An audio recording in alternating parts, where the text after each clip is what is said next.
Hello. Hello. Oh my gosh. Hello. Hello.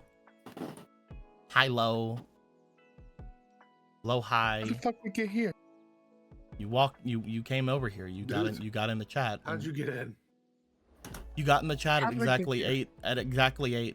8 on the dot, and now we're here. Congratulations My God.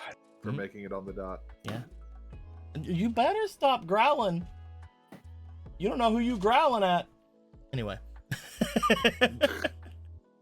He's growling at my mom. His grandmother. Talking to my dog. Anyway. Hello, everybody. We're about to play some Zelda. If you haven't guessed by, I don't know, the fact I'm a fairy. I don't think any of us have anything traditionally Zelda on us, but the things are in the background. Ooh, look at those things. The treasures. The Ooh. treasure. Yeah, I feel like if anybody were to like just join without knowing anything, there are very few things that like actually show that we're Zelda, but we're Zelda. Yeah. It's how it goes. It's what goes down. We had I think a week off. We didn't have it last week, I think. But we did have some things that happened pretty importantly the week before that, because we had like 3 weeks straight of games. That was crazy. It was crazy. We never have that. We never have that. But yeah, so we will see exactly what went down there. We'll see what people decide to tell us about whenever I decide who's gonna tell us about that. So let's jump into the main room, and I'm gonna roll this d4, and whomsoever it says on it is whom we are the thing of the I can't find a d4. There's a d4. All right. 1 is Marco, 2 is not Gorthos, 3 is Ronan, 4 is Polo. Hey Polo, what happened? So last time on Zelda, we were on our way to the little bitty of the north, where Galen had told Sierra that the guy she liked was a god. What? And that sent her down an existential spiral that was like, oh god, this whole time I was looking for something that I was never going to find. And I'm a little relieved, but at the same time, I'm gonna need some time to process this, and I need Galen to stop being a fucking troll right now. And as we settle to camp, Galen Fortnite dances off the screen. and as as we set up camp, and Polo realizes she needs to stew the fuck out of those fucking fingers, because Hosier was like, yeah, you gotta really stew those fingies to like really get any like properties and stuff out of them, and she put them in fairy water to boil and stew with some other ingredients. We were chilling out in camp, and at some point Galen came back and he was like, oh man, there's some bandits in the road. I drew arrows to lead them here. Why did you do that? Said everybody. Why did you do that? Said everyone. And he was like, well, it gets the bandits out of the way. If they all conglomerate here and we get rid of them, then there won't be any more bandits on the rest of the roads. And we also would want to clear any bad bandits here anyway. That way anybody who ever does traverse this road, whether we know them or not, can be relatively safe. But it was still a thing of, yeah, but what if there are bandits at my house? Galen, we're doing something. Galen, why are you such an ass? What if there are bandits at my house, Galen, and they ransacked the place? What do we do? He was like, uh-oh. So heckin' Ronan was like, I have an idea. Let's go back a day in the past. We'll be here where we are right now. We'll put up a sign that tells Galen to stop it. Stop what? Whatever he's doing, just stop it. Just stop. And then we will continue on forward, having a day in advance where he didn't set off some potential bandits, and then we go from there, and we end up saving a day in time. And everybody was like, yeah, that's a fair idea. And we did that. But, you know, because it was only Ronan, you could only send so many people at once. So we had to potentially split the party for a moment. So he sent a first group of 6, and they were like, okay, we're here. So now we just got to wait a little bit, and Ronan and the rest will be here any minute now. Any minute now. Any minute now. Don't worry. They're Any coming. minute. They'll be here. They'll be here. They're on their way. They're bringing the pizza. It'll be great. Well, so they weren't here. Meanwhile, Ronan and friends are like, huh, it's really weird that we're here now, but they're not here.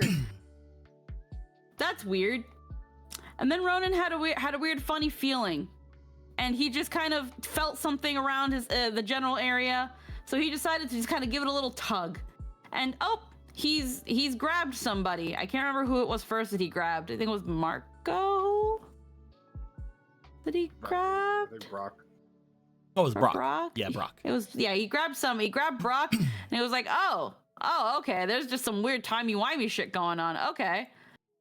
And after a little bit of you know, playing around and being silly, we were able to grab everyone, and Ronan realized he created a small little pocket dimension by accident. Let's say little Oopsie. guy. As you do. As you do. And Obra was like, well, this little pocket dimension could be good if we ever want to pocket.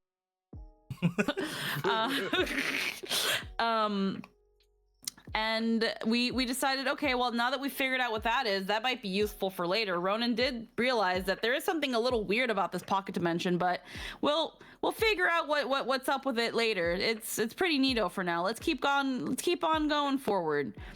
And as we made our way forward, we finally eventually made it to the little sheepy ranch stead that Polo was born and raised in, and it seemed like it was not ransacked by bandits. Hell, hooray! Not a bandit or misplaced or abused thing in sight. Obviously, there's no more sheepies around here other than like wild sheepies, and you know it's a little overgrown in some places, and some of the countertops are a little dusty. It's been about half a year, but things are still looking pretty okay. You know, just gotta pluck a couple weeds here and there and give it a little TLC. It is fine. The basil is overrun in the greenhouse, but that's okay. We like basil. We can make pasta with that. We can make some pretty good heckin' pesto. But as Polo was showing people the things around her house, and they found a funny portrait that wasn't there that seems like it's being worked on. It seems like the house is haunted by her dad. But that's okay. But that's okay. But that's okay. Her mom loved Pose. So, heckin' freaking Ronan was like, okay, well, it is still a little bit weird that it's too quiet in this area, because if eventually Galen found bandits, then where were bandits? Where were bandits? Maybe it was in that funny cave that Polo said belonged to her father, that weird little fortress thingy. That's weird.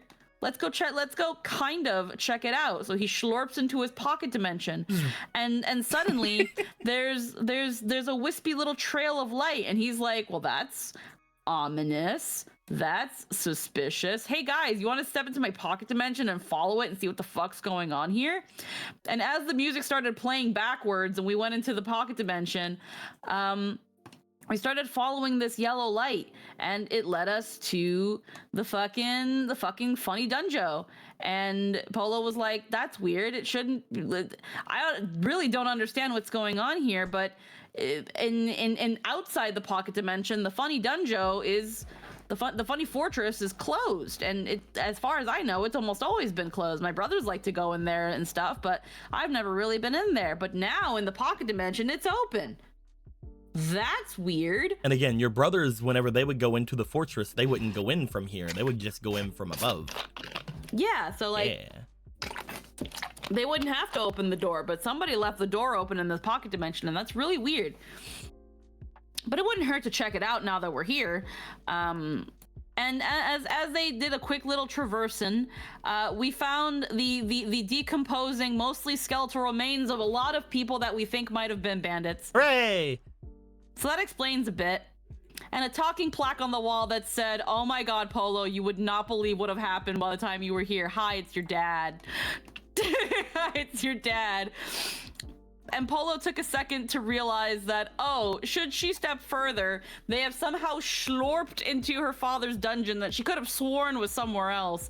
But it is here now, too. It's like a fast portal. It's so weird. But she told everybody, okay, don't worry, guys. We shouldn't step any further. I think it'll be fine. Why? Because we're suddenly in my father's dungeon now, and if I step further, it's gonna start the final dungeon, and I'm not ready for that yet. This is that. There's no turning back. If we go any further, it'll be the end of the RP, and I don't want to do that. Guys, you don't understand. I just got a prompt telling me that there's no turning back after this. We gotta finish the side quest. I just got a floating prompt with my dad's voice saying no going back. Are you sure? So everybody was like, okay, well, good to know that that's what that all is. What about all these bones? What bones? Because I think they were suddenly gone after that, weren't they? Nope. You were in a different Okay. spot. They're still there.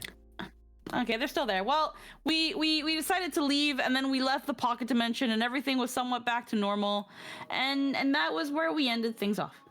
Heck yeah. Nice job. I can get rid of most of the lines, but I think this one isn't gonna go away because if I get rid of, oh no, it'll go away. I think you got it. Good job. At the end of it, you guys decided to step out. You know that once you are fully into that dungeon, that the powers that be around you may immediately sense that you are there, at which point they will move their way in that direction, knowing that that dungeon is open. So you decide to step your way back. As you did, your dadu, or what you think is your dadu, or whoever that is, left you a message calling you pretty. Yeah. And then you guys stepped out into the void, at which point it is no longer the void, because again, once you guys stepped out from the dungeon that seemed to have the same properties as the pocket dimension that your friend Gorthos had, not Gorthos, your friend Ronan had, sorry, that whenever you stepped out of it, everything was just sort of the same. Everything is like you stepped out of it. It's kind of crazy. But now that all of you are standing here, now that you guys see the area in front of you, you no longer see those lines from before, because again, you're not in the other area of this. At this point, is there anything anybody would like to go and do? I'm gonna give some bars to Polo. There you go. You have three new bars. Look at all those bar-spirations. They're so good.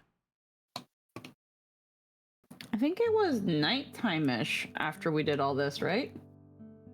It was getting there, yeah.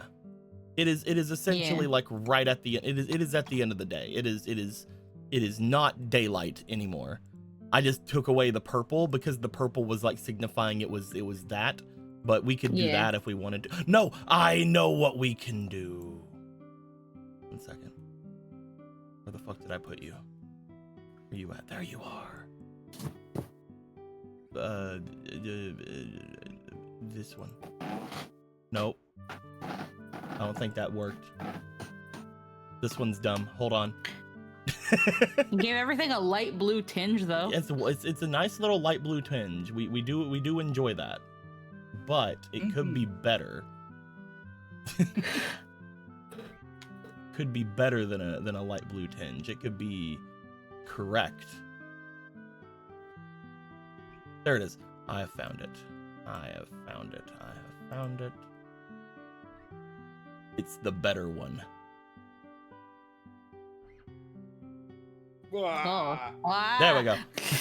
it had to get rid of the light blue tinge. The light blue tinge is bad. We had to get rid of it. It just like suddenly fucking flashbanged us. Well, it had to cycle through. It had to cycle through. It's fine. Everything's fine now. We did it.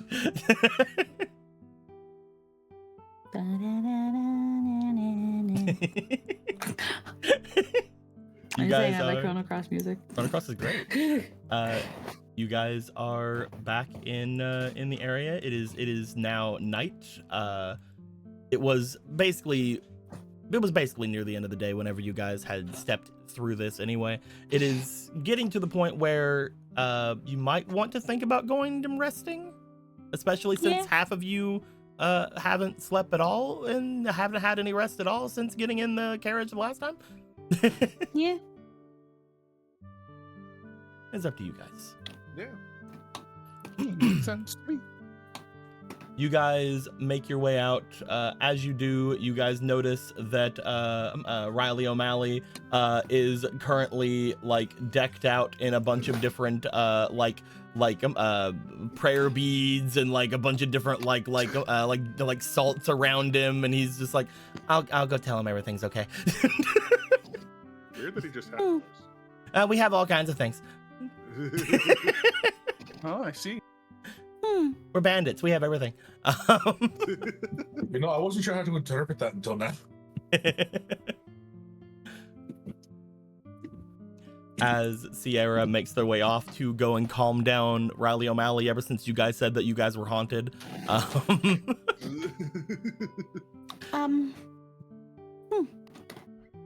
Well, it would probably be a good idea for everyone to at least turn in.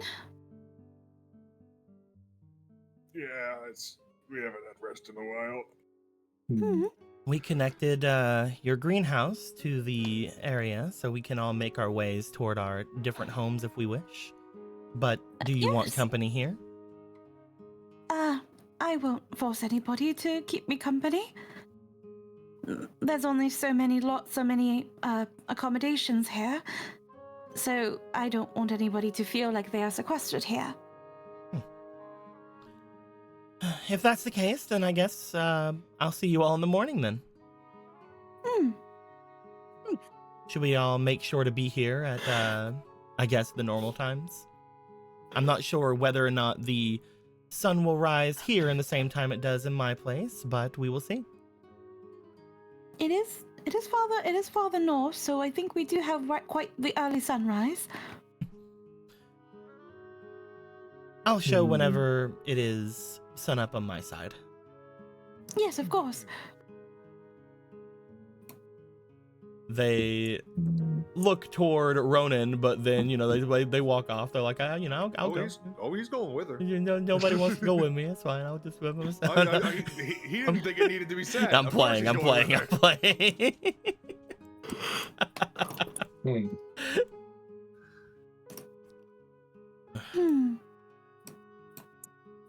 I don't really see the reason to go too far away, but if there aren't too many accommodations here, we can always make our way back to the main house. I can sleep anywhere now. I don't mind. If that's the case, Brock, why don't you stay here? Okay. I'll go and make sure to let everyone know that we have made ourselves here promptly and readily. I'll go right ahead. Jose will start making his way away. Marco, Brock, you wanting to stay here? You wanting to go? Yeah, Brock will stay. Marco will probably go. No, he can't go back home just yet. He can't. He's not gonna deal with that yet. I mean, why not? Anyway. Oh no. There will be some time, if anything. Before we visit Mother, I'd probably want to at least create some small tidings. Maybe a bit of a picnic, perhaps. It'll give people plenty of time to do things earlier in the day. Good idea. Besides, I need to see if the basil is overrun. I love the idea that you're like, we can make so much pesto. It's just like, now it's just like, yep, here in the Demon North, they're known for their pasta. Well, we have a greenhouse. They're known for their pasta, and that's why That's why things were weird with your other demon friends, because like they had pasta, but it was different pasta. We were able, we could make pasta, but we mostly had potatoes and pierogies. You need flour to make like the dough for pierogies. That's very true. And you got sheepy milk for cheese. Unless anybody has anything they would readily do, you guys would most likely just get through the night and return in the morning. So I would go to each of you. Is there anything you guys would like to do over the night? Anything important? Any interactions you want to have? Or should we skip to the next day? I'm gonna go sleep in my dad's bed. Sleep in that bed. that bed that my brothers rave about. Wee! That's a pretty good pet.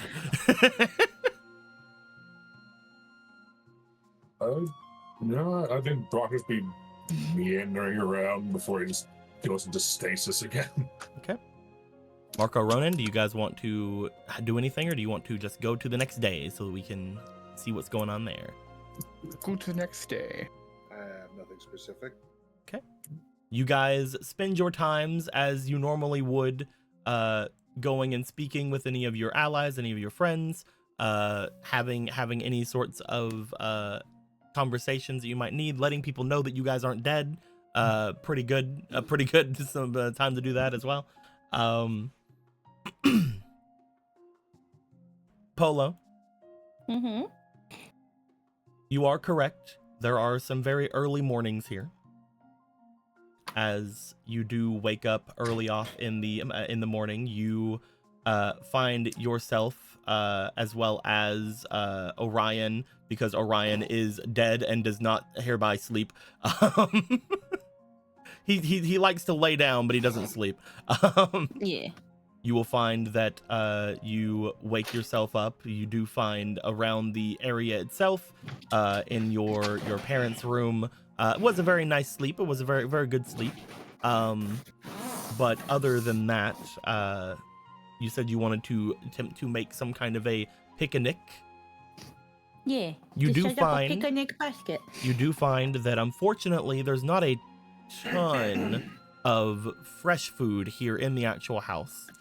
Yeah. You do go into your greenhouse and you do find that there are some things that are made there.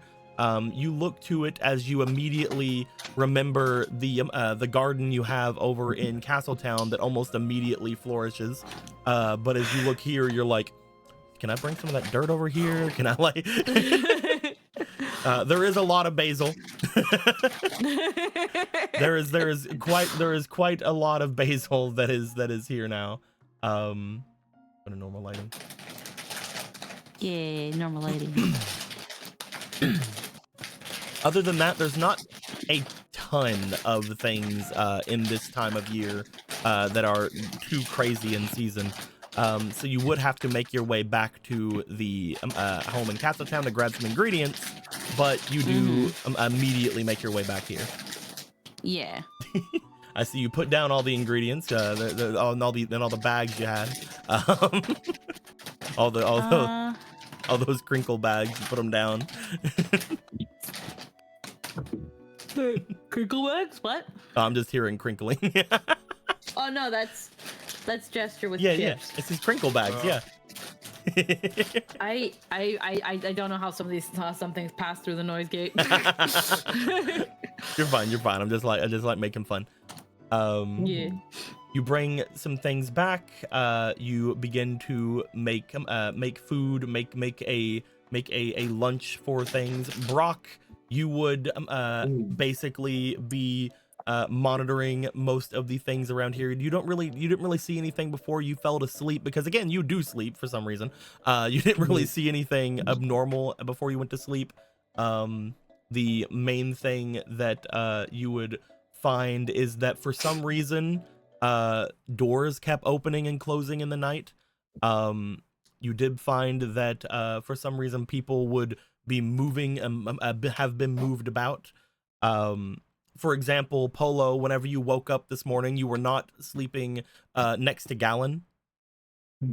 Gallon seemed to have either gotten up before you or something. I don't know.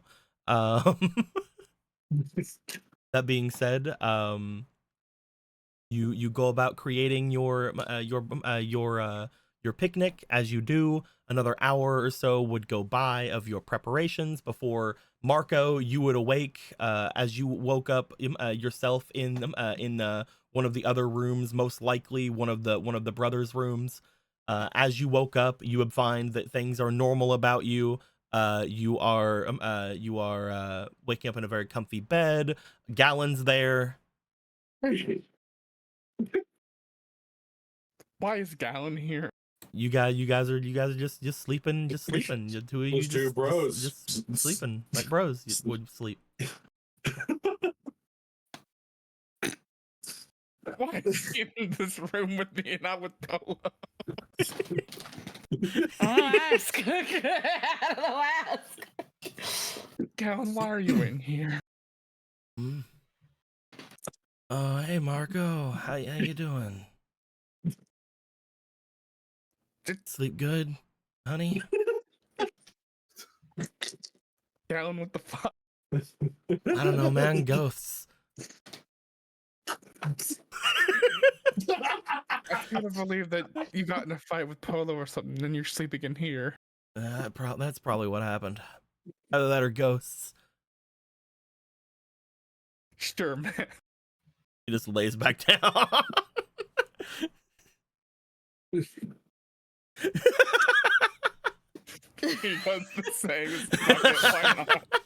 Another hour passes. By this point, Ronan, you would make your way back with Obra. You find that as you step out, Hosier is already here. They are off talking with Sierra and Riley O'Malley, but you and Obra would make your way back to the farmstead. At this point, towards the main house. was that?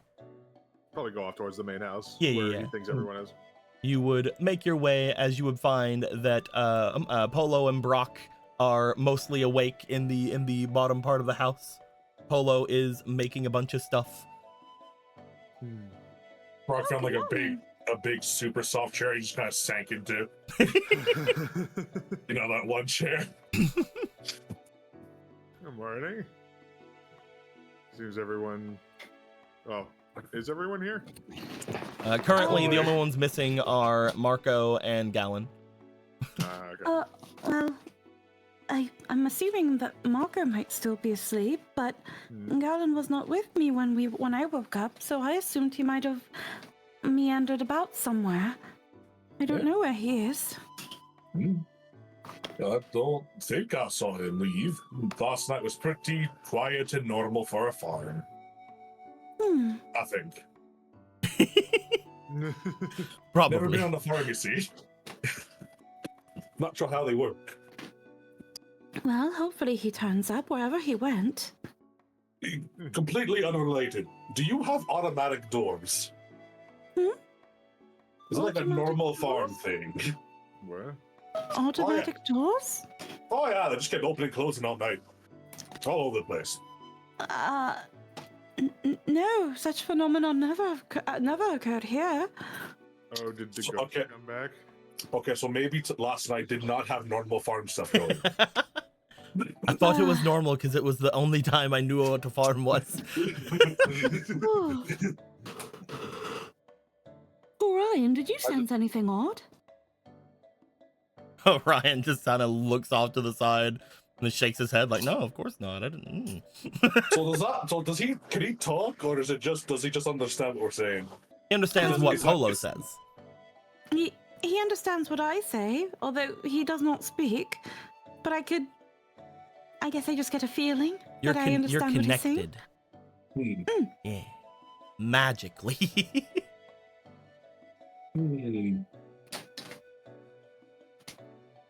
Neat. Wish I knew how that worked. You guys hear another door open. At this point, Marco, you would be making your way down, followed right after by Gallon. Oh, I thought it was a ghost. Gallon just basically walking down, his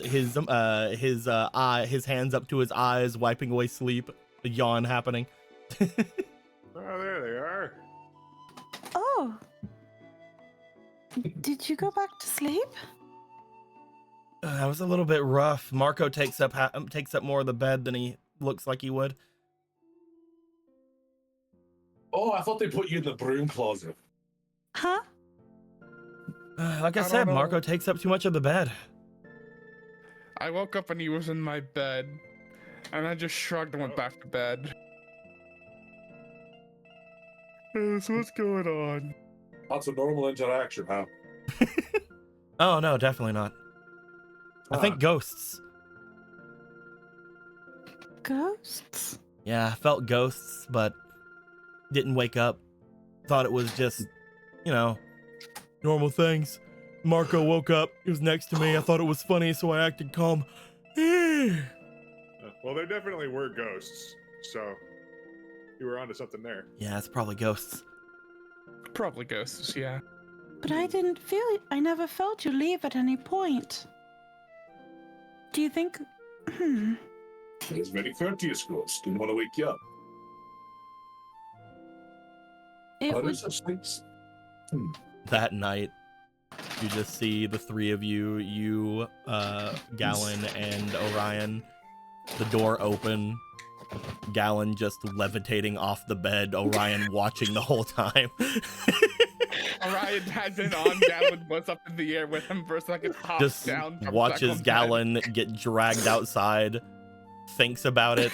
Lays in Gallon's spot next to Polo. Just jumps on the bed. He does the little quick dog biscuits and then just It just flops down. Oh, God. Could a ghost have taken you out of my quarters? I'm pretty connected with ghosts. I'm not entirely sure exactly what they can and can't do with me. That being said, I mean, if they can move a painting, they probably move me. Hmm. You look very light.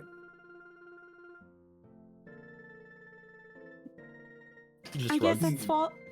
I mean, if we do suspect the ghost in the house to be my father, I guess it's his way of being protective.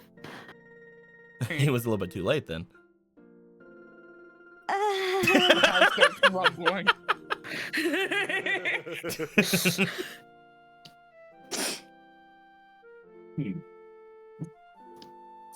Well, Well, it could be his ways, but I'm... Hopefully, you were still able to get a good amount of sleep regardless. Looks over toward the window. We slept pretty good, I think. It's getting pretty late either way. apparently I just sleep. My first one, it was some sort of trance, but then I just found myself collapsed again. It's very odd that Oh. you can sleep. At the same time, I'm happy for you. Sleep is great. Yeah. I dream of nothing but the void. Oh. What does the void look like? I don't know. Sometimes you just don't have dreams. It happens. Oh, I'm going to assume that you have dreams and you just forgot them.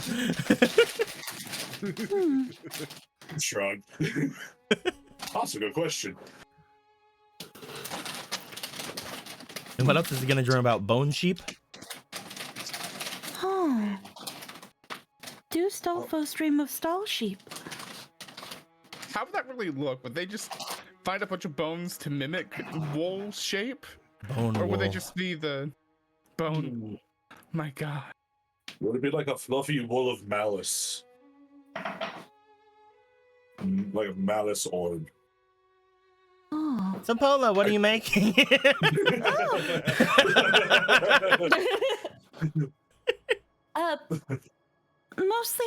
Mostly just some cooked herbs and vegetables. Nothing really fancy. Just something small to nibble at while we're making our way over to Mother. I actually kind of didn't think too much about the fact that we were missing some ingredients, but I had thought to make sandwiches, but then I thought we don't have much in terms of bread. We could have got you some bread. Oh no, it's absolutely fine. It doesn't have to be anything too crazy. Nothing. We don't need to overstay our welcome. It's your house. Yeah. Yes. I know, but still, I made sauce out of a lot of the basil in the greenery, though. Sounds good. It very well needed a lot of harvesting. So, I did that. Nice. And I guess when everyone is ready, I guess I could also find some flowers for Mother, and then we will be off. Your anxiety's through the roof, huh? Maybe a little. I'm as ready as I'll ever be. We're ready when you're ready. Yes, of course. Of course, I did make plenty, as I always do. So, if you are all feeling peckish, please feel free to help yourselves. I don't know if you're insisting.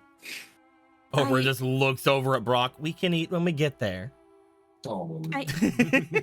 As far as I'm aware, we are still expecting my brothers, after all, and they have not made themselves known yet. We showed up a bit of an early time for them, so probably they'll show up either today or tomorrow, right? Because of the day that we lost. Oh, yeah. Hopefully sooner rather than later. Do you want to wait for them before we go over there? I would like it. Yes, they promised me. Well, I didn't see them whenever we were in the other areas. Most likely that meant that they traveled here instead of waiting for us to open the way, so they look around. Not entirely sure how we can immediately aid them in getting here or quicken their way here. So most likely we just have to hang out until they show up.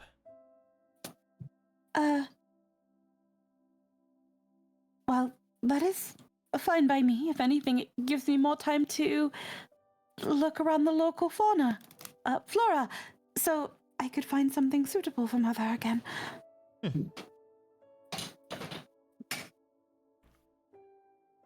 You would find, if we are going to be waiting on Hadar and Vega, at this point, do you want to avoid making your way over toward that part of your farm area for the time being? Yeah. Okay. You make your foods to potentially make your way out into that area. You do find that, unfortunately, when it comes to your brothers, they do not show up for the better part of the day.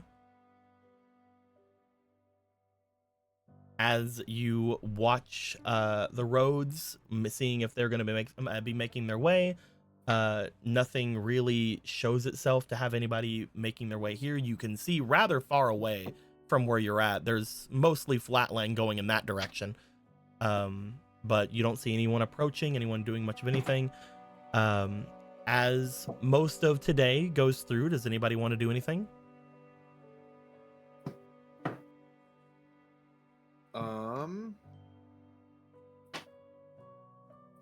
I suppose, unless you just mentioned this and I just zoned the fuck out, checking in on the blacksmiths. You can definitely do that. I assume that whenever you guys went back to talk to people that you guys were able to check on just about anything going on there. At the moment, you do know that they said that they would take probably a little bit close to a week to get things done, to get things going through. Okay. And you guys got here early, so yeah. Okay, so then he'll know that they're still working, so he probably wouldn't bother doing that. But you could always check and be like, "Hey guys, how's things going? You know, thumbs up." Yeah. You could easily go and do that. As again, a lot of the time goes through, you guys do note, as far as any of your others here are concerned, you do find that eventually Sierra does start to send Riley O'Malley back with the carriage. They can't very well have the carriage plow through into your greenhouse. Yeah. Oh, So Riley O'Malley is able to get a little bit of supply from the greenhouse area, basically getting things from the main house and bringing it through. He waves you guys off as he does make his way out. He says that if he does meet your brothers on the way, he will let them know. But Riley O'Malley, the best of us, is leaving. I can do all the spiritual wards are gone. Oh no. I think I know what Drock is gonna do while we're waiting for how the fuck long this takes. It's not. He's gonna go since it's like a farm. Yeah, I'm sure there's like stacks of firewood or just wood. He's gonna do some whittling. Yeah, you can do Brock is whittling. going to make something in particular. You could whittle a little. 10. A little whittle. A whittle little. Little. Seeing as how he has met, at least he has met 3 out of the 5 members of Polo's family, and there's a portrait of the other 2. He's gonna make a wood carving of the entirety of Polo's family. Yeah, you make your way out. You begin to do some whittling. I don't believe that you do have wood crafting as Gorthos. But does that transfer over? I'm playing. I don't fucking know. You tell me. I didn't make this character. Gee. It takes you, and you go and you sit a little bit. You begin your craft with them. This kind of a whittle would take some time to get done. So you will not get done with it today. But go ahead and give me a roll here. Give me a We'll go diligence, but you have advantage. Hey. Cool. Okay. Oh, I That's just a noticed 7. Han also has the bisexual lighting. Nice job, Oh, Han. jeez. The highest is going to be a 13. It looks like. You have a 13 at the moment. You are doing things as you go through. You're having a difficult time learning how to use the memories that you have, because you are not Gorthos. You have not done this before. But a lot of the knowledge seems to come somewhat naturally. We'll He's see. using his claws to scrape away at wood, and he's just like discarded logs all over the place. He was trying.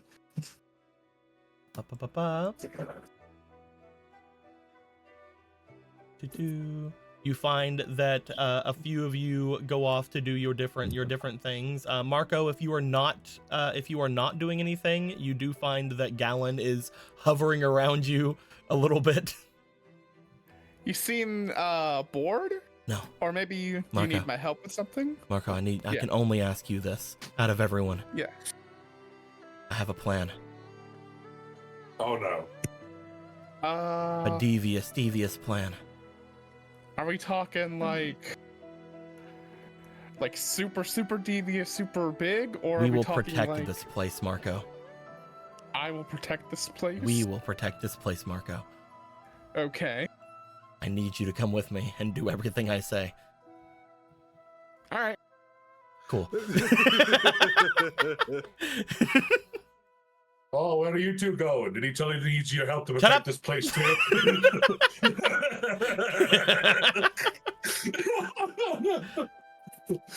And Polo, again, for most of the day, you have your stuff packed, you have your stuff ready. You look off toward the roads. You don't see anybody making their way at the moment.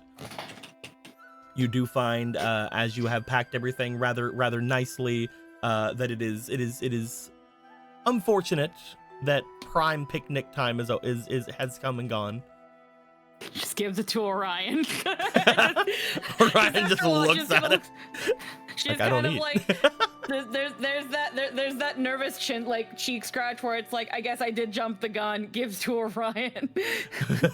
Orion sniffs at at the basil and tomato that you put in front of him. Obra will take basil and tomato. Like, this is really good. I guess I did get a little bit ahead of myself after all. It's not your fault. It's your brothers for not being here. I don't want to entirely blame them. I It's not like I gave them a hard deadline or anything. It's partially my fault as well. Just because we were supposed to be here, just because we were supposed to be here today and not yesterday, doesn't mean they shouldn't have got here earlier. Maybe they still have their own reservations and hesitations, but they will be here. I know they will. Yeah, they'll be here. Or else. Or else? Or else. I know where they sleep now. Oh. Okay. They take some of the basil and tomato and It's oddly a little nostalgic when I look to the roads and I see no one there. Yeah. I don't know if it's the good kind of nostalgic, though. Move you over to watching Riley O'Malley leave.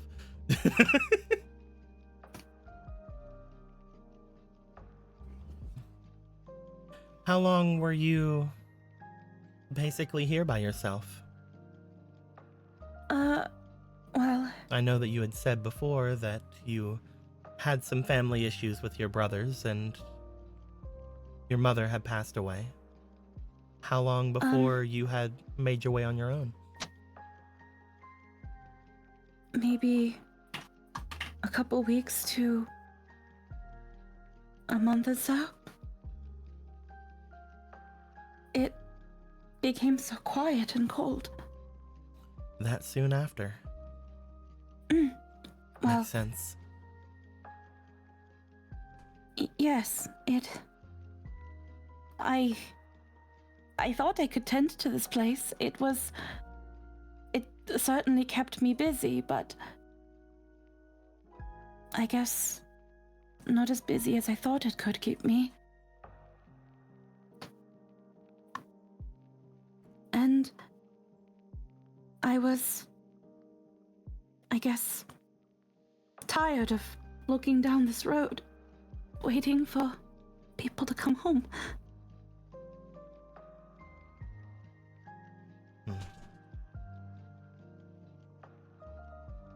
Not only that, but at the time, your brothers were less than helpful. I know now they had their reasons. And it's not like they abandoned me or anything. They had their own reasons. Doesn't make it any less tragic.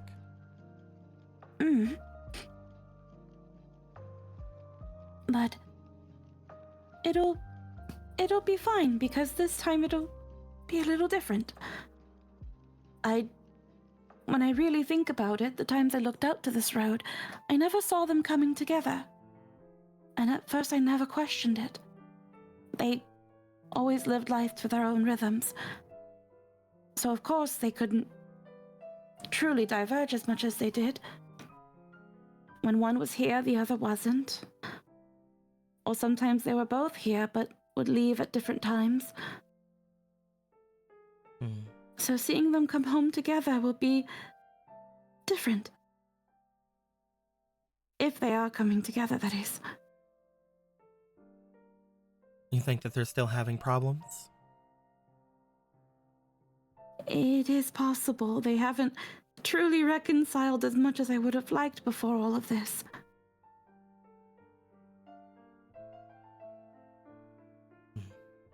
I know that Vega will be here for me, but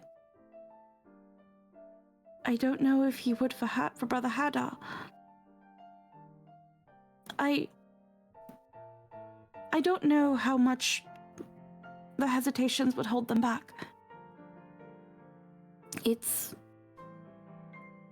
Brother Hadar hadn't been here for a very long time. He had only heard of Mother's passing. But Brother Vega left as soon as he felt that she wasn't going to awaken anymore.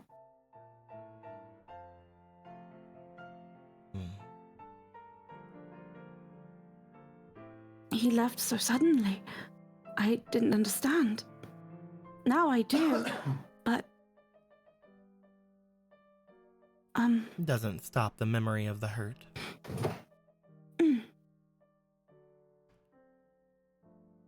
Well, let's find them then. I mean, they should be coming around soon. And if they don't, we'll have a light on for them at the house. I never waited the whole day and night. That wouldn't have been fair, and Mother would say I would get a cold. And she's right. But I know that you're going to stare out that way until you know that they're coming. So, in lieu of her, I'll be right back. Oh. She starts walking over toward the greenhouse. Looks to Orion, looks towards where Oberon's going. Orion is still looking at the stuff you gave him. You still What haven't the eaten fuck that. is that? Why is it green? He's I just can't been even see holding. green. He's just been holding it in his mouth, but hasn't. He's just been, What is this? Ronan, you're over by where Gorthos is whittling. You've just been watching. You've been I practicing. actually did have something What's up? specific in mind after I mentioned the blacksmith thing. Definitely.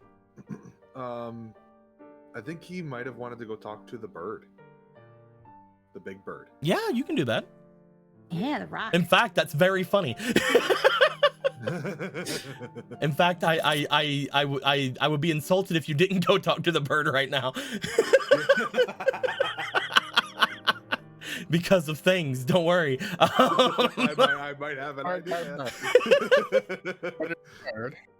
Ronan, you would have made your way back through. You would have made your way back toward Ivori's little mage, little magic con, little witch con. You would have made your way toward Bird, who looks a lot better after the past few days.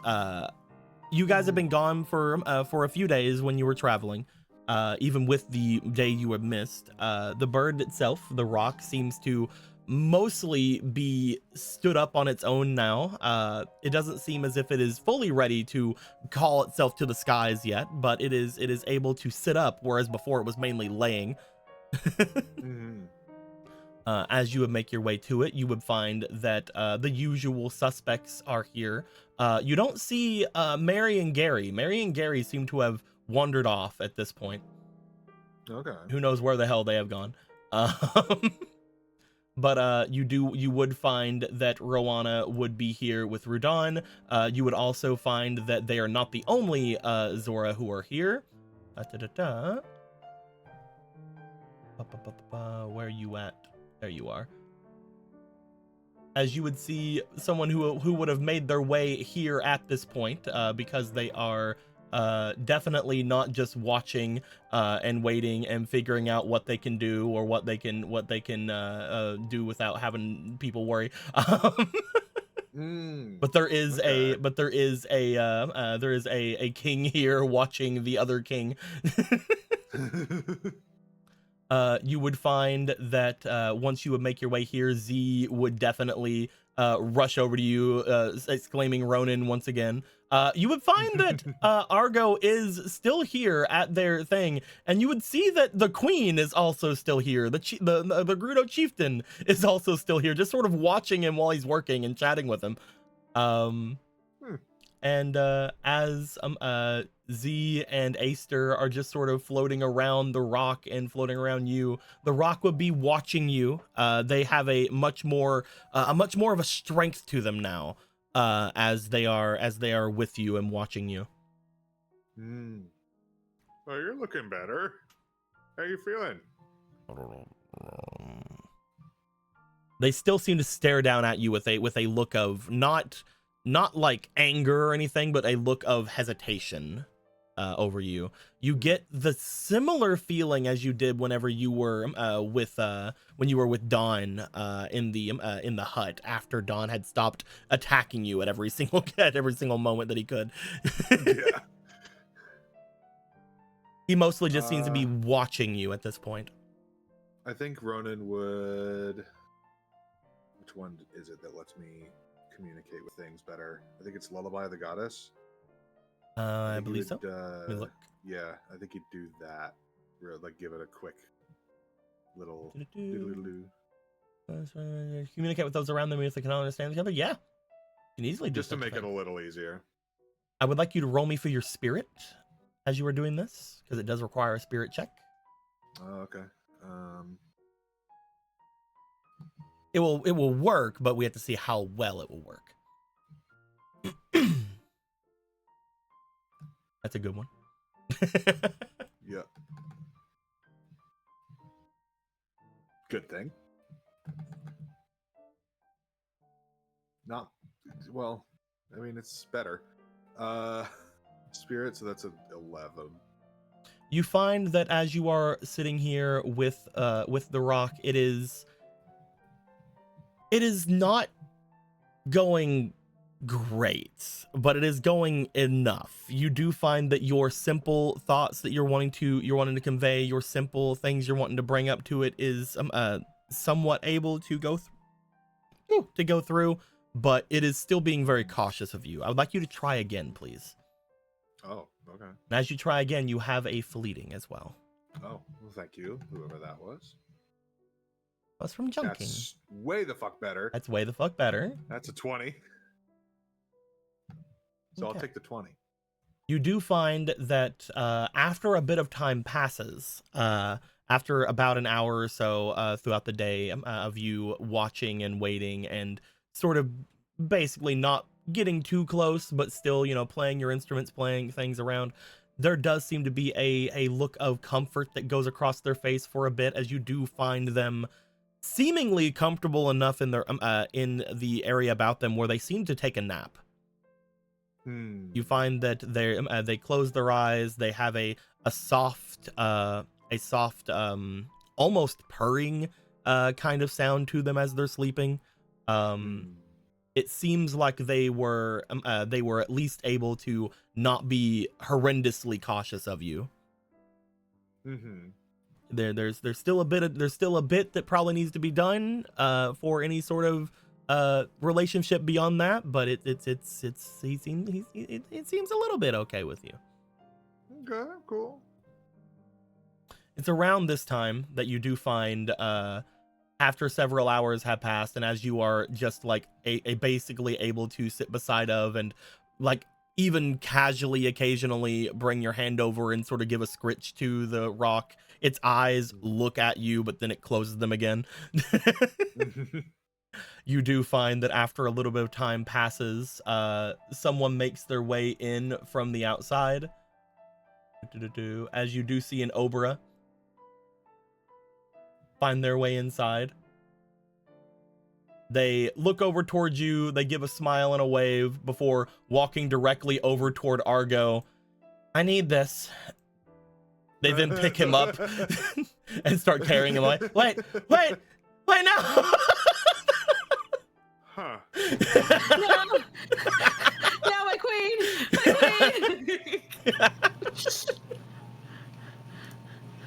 You find a look of confusion across the chieftain's face as they're like watching, but Argo just gets dragged away. And Argo gets kidnapped in front of you. You just see your fish wife take Argo with no explanation.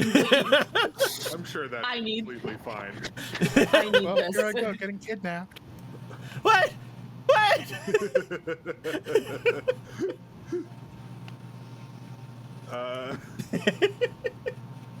Well, we made some progress. That's probably with fine, Bird. right? Yeah, I'm curious what's going on though. Hi. Hello. Sorry to put you more to sleep. Oh, it's no problem. I'm just... if I fall asleep here, then I'll go somewhere else, though. On, Ronan? Yeah, I mean, I am going places. Okay. Good night. I think they want to go somewhere else. Well then, let's go see what's going on with all that then. Yeah. Z also joins you. He'll go follow after Obra and Argo.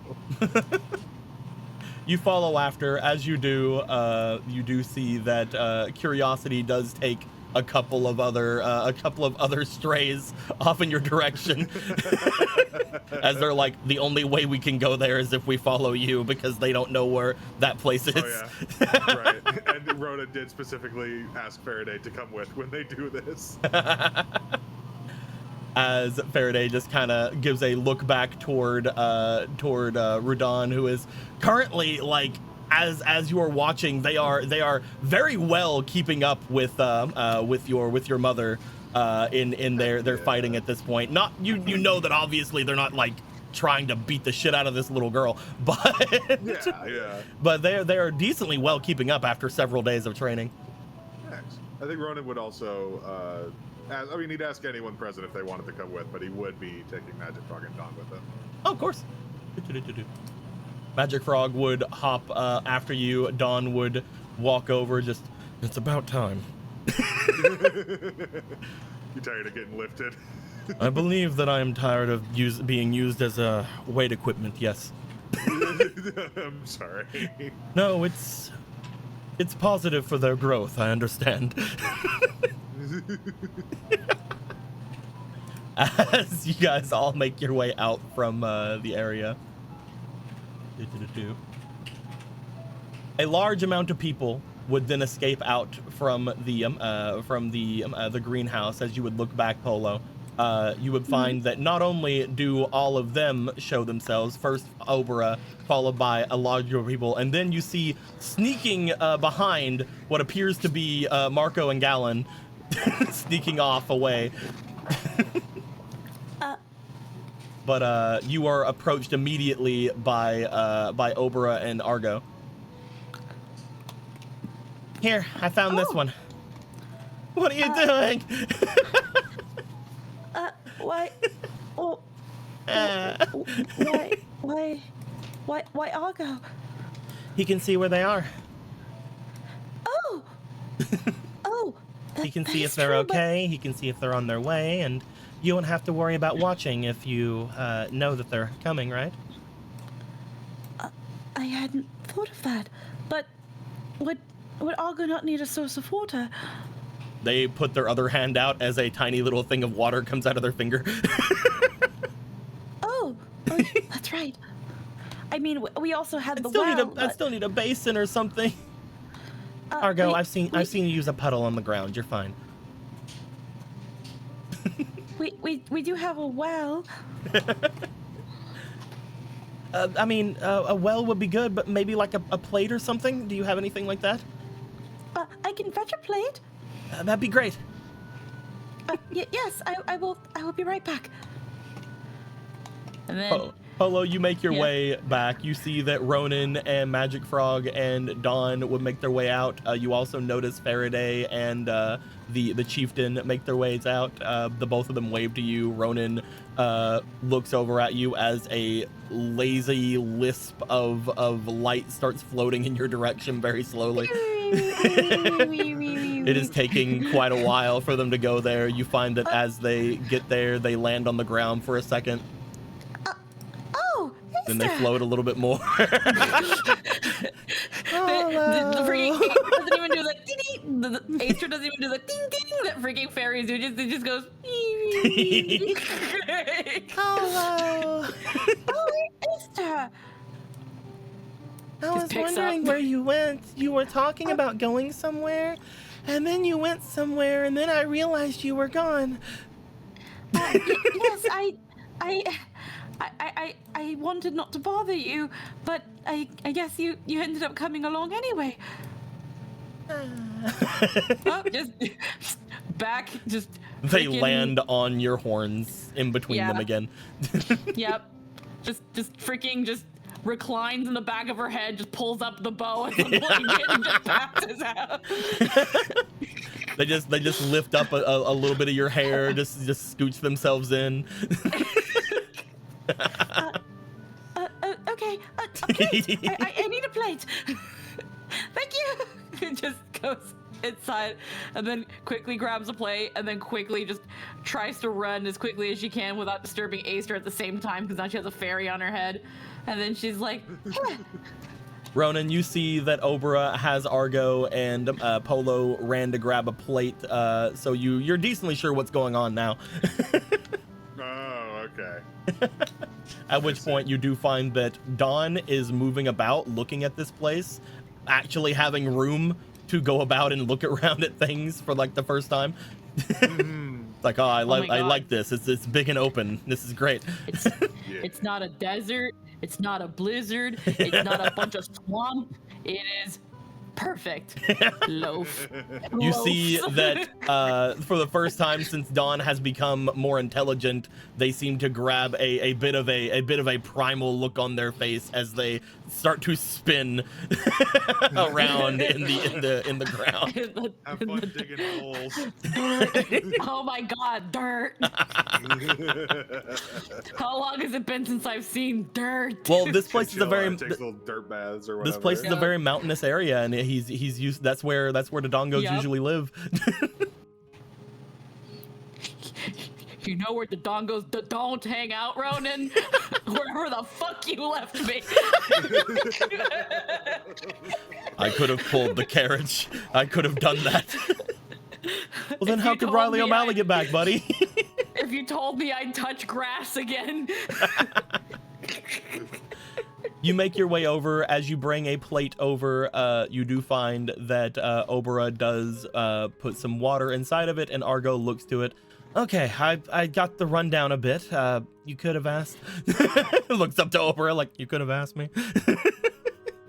But no, I get it. As Argo sits down, has the plate, motions for you to come sit down with him. Yeah. As the three of you see Argo start looking for something he's very familiar with. He's very familiar with those two. He knows about them, at least with Vega. As he brings up what appears to be an image of a wide open area and what appears to be not a carriage, but some kind of a larger, I guess it would still be a carriage. It seems to be a transport of some sort. As you looked at the back of it, seems to be full of what appears to be a bunch of hay and other kinds of things, and also your brothers.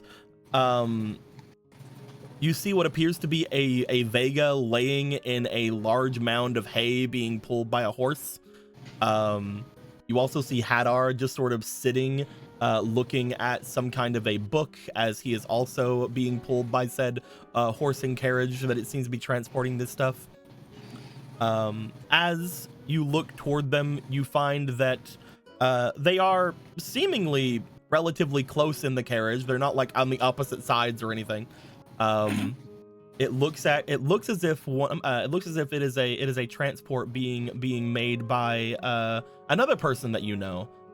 As you see what appears to be the delivery Goron that you had always been seeing, Volmana, seemingly pulling. They seem to be going with him, probably noting that means that whatever the cargo that isn't the hay back in the back is most likely letters.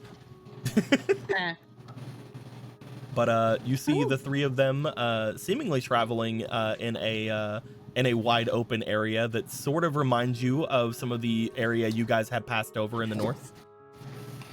Oh, I didn't think they would go by carriage. Shouldn't they have just ran here or something? It would have. They probably would have arrived faster. Maybe they stopped somewhere on the way, or maybe they got tired. Well, I hope they took the time to hopefully reconcile. They don't seem to be trying to avoid each other. I still don't really understand everything that happened, but they don't look like two people who are, I don't know, gonna kill each other, so.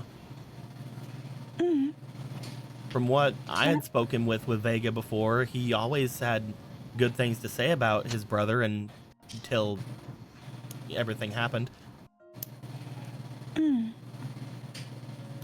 They only exchanged some words a little bit ago, but a long carriage ride is one way to,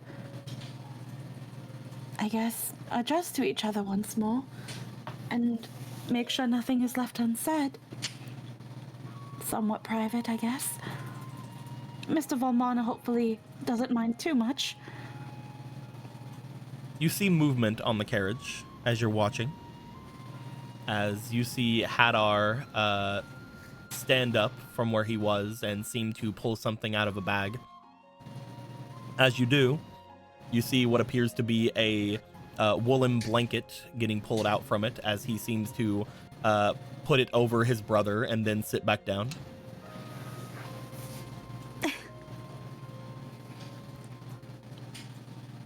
I think hopefully they've reconciled. At the very least, from what we heard from Hadar, he's understood that what he did was wrong. So at the very least, it looks like there's nothing bad on that side, but he'll have potentially a long way to go. I don't know, though. Your other brother is enough that I believe that maybe he would be quick to forgive. I don't know him as well. Brother Vega is... it takes him a while to understand, but I think once, with the proper amount of time, he could, if not able to forgive, be able to move on.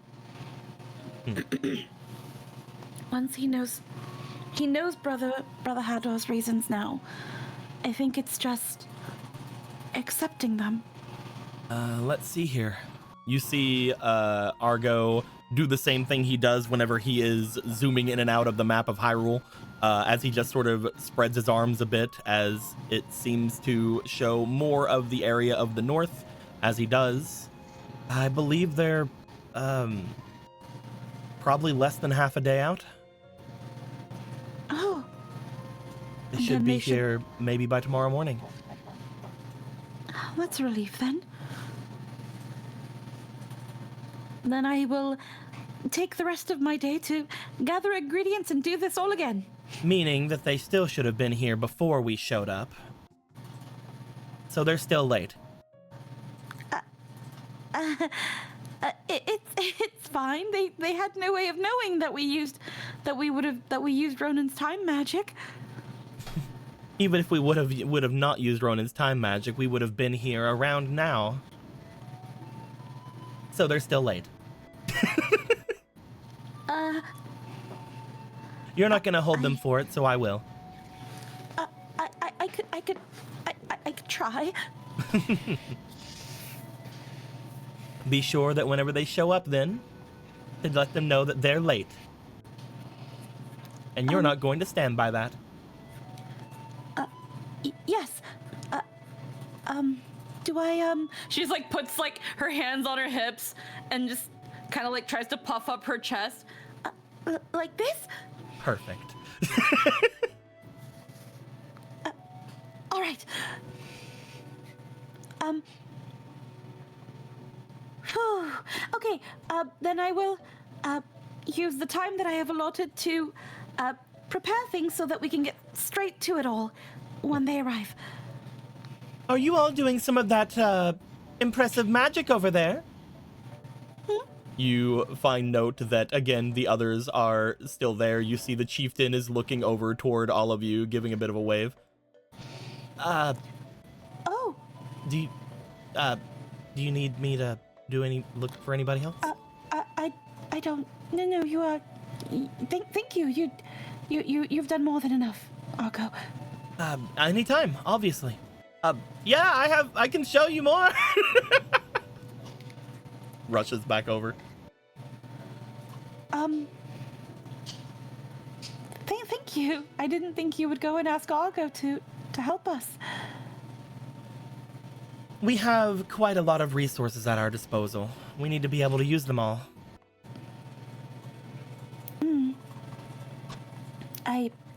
I thought he would have been preoccupied with the chieftain. I didn't wish to. Oh, he was. Oh, Do you think that's happening, or do you think that, like, she's just interested in the magic, or what? I mean, I think the interest in the magic can be, what is the term? Argo's foot in the door? A catalyst of sorts? Yes, a catalyst. Let's not bring them to Castletown if they want to do anything like that, then. Nobody there will ever look at that the correct way. He's welcome. He's welcome in the Zora areas, I believe. They would know what a kokiri is more than anything. Do you think we should introduce well, Argo knows how to make potions, but should we introduce him to the glamour potion maker? I believe that would be interesting. He's rather talented at potion making, but giving him access to something like that, the next time we'll see him, he'll look something like Galen. Do you think he would try to look like Galen?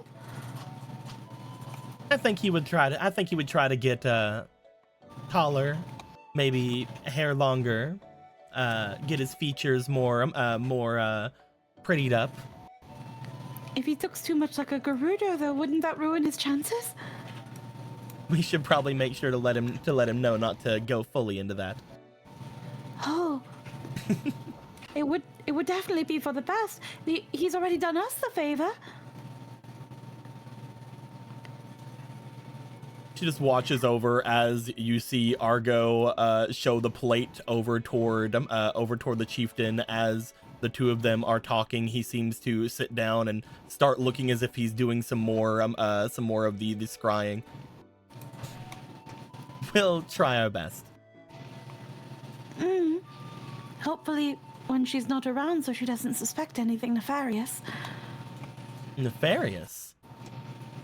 Well, she might think that he's using it for nefarious purposes, a glamour potion. Ah, I see. We'll talk about it.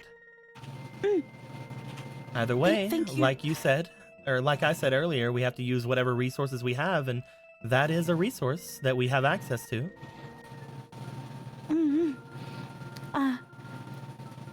Well then, I don't know what other resources we could use, but, We have quite a lot of talented people.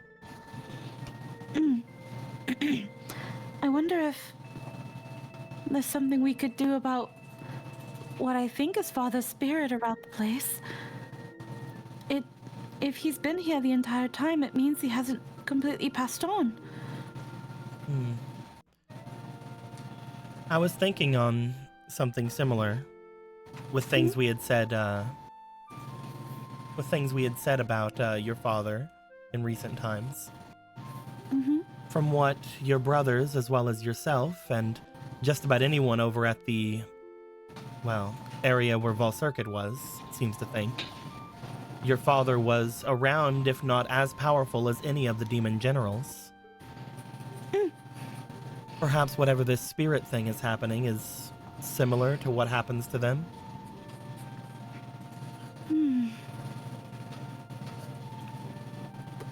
It is very possible.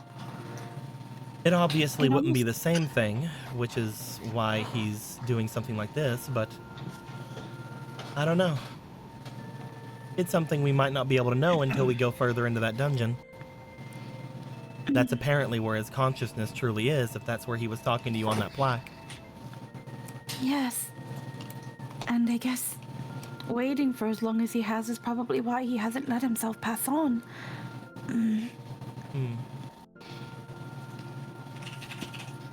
More things we'll know whenever we get further into this. Yes. Thank you for helping me out, Miss Opera. All this has made me rather anxious. If Brock noticed it earlier, just be sure to know that all of us did. Oh dear. It's fine. We all came here for you, after all. Mhm. Already, everyone has done so much for me. The last thing I want is anyone to feel inconvenienced by having to do all this. Inconvenienced, Polo. If it were not for you, many things in all of our homes would be very vastly different. You were able to use the gifts that your father gave you in order to see a catastrophe that was happening over in the river domain. If it not for you, the entire place would be underneath volcanic rock.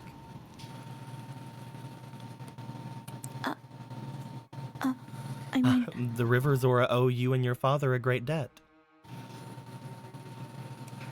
Not only that, I kind of like you. I mean, I'd like to hope so. We are friends. Of course we are. But Mm. just so you know, we're not going out of our way or anything for you, any more than you went out of your way whenever you helped us.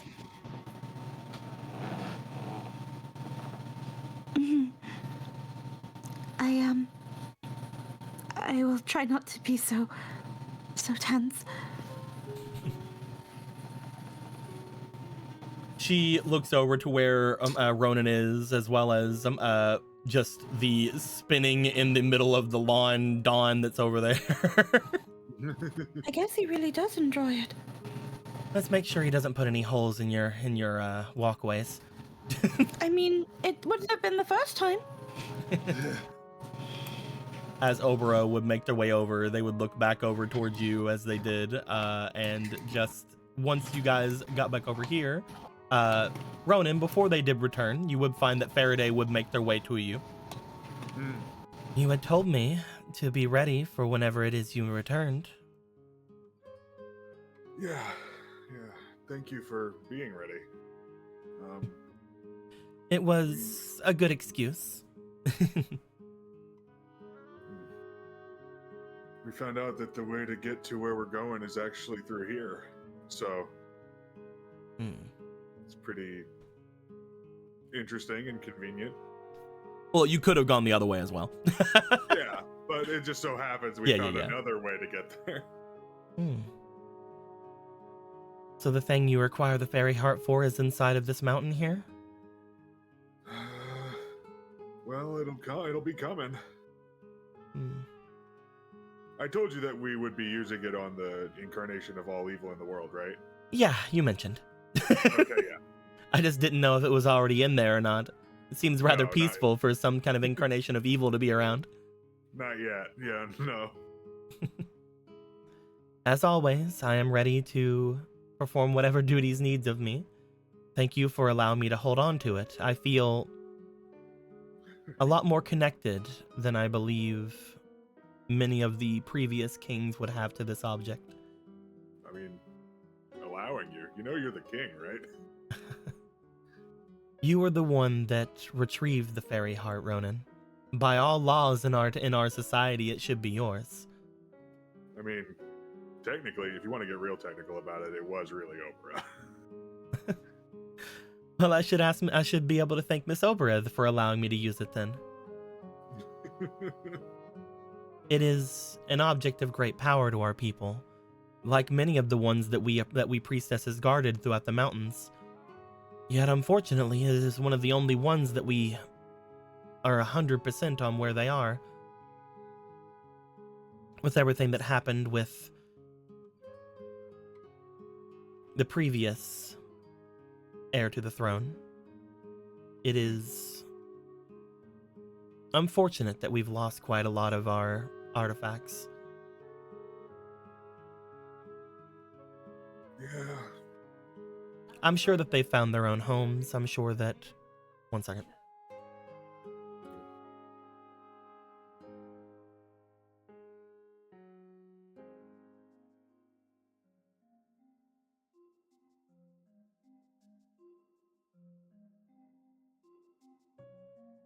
Okay. Okay. had to stop dogs and people's. Anyway. Bye. When it comes to those things, I'm sure they found their own ways toward people that may or may not either need them or want them. So they shouldn't be too hard to find after all this is over, but it will be a bit of a trek. Well, as Obra has just so clearly demonstrated, Argo is very, very skilled when it comes to tracking things down, so maybe we could ask him for some help. I'm sure that a few of them would definitely be of aid with Argo's talents. Some of them may be more difficult. Most of the things we make are made of the same silvers that are in our that are throughout our lands, which has an aversion to magic. Yeah. But at the same time, I'm sure that with some time, we can at least figure out whereabouts they could be. We could figure something out. It'll take some time, but if there's anything we have, it's time after all of this. Yeah. That being said, they look around. I will be ready to be of use wherever it is you need. I can make my way back there, or I can be here. I mostly am just glad to be around to watch Rudon gain competence in their skill. She's gonna be a real go-getter, that one, a real warrior. Can you repeat that? Sorry. She's already pretty strong. I think she's gonna be a real strong warrior when she gets older. Real good king. We'll see. There are bits of it that concern me. They are very spirited. Yeah, some tempering, I think, probably for sure. We'll see how things go. They look for a moment over toward the others. They then start to make their way back toward the greenhouse. Now that I've seen this place, I should be able to make my way here at any time. So I'll go back and check on them some more. All right, we'll let you know when we're ready to do some stuff. And I'll let you know whenever I go on my quest to find all of our lost artifacts.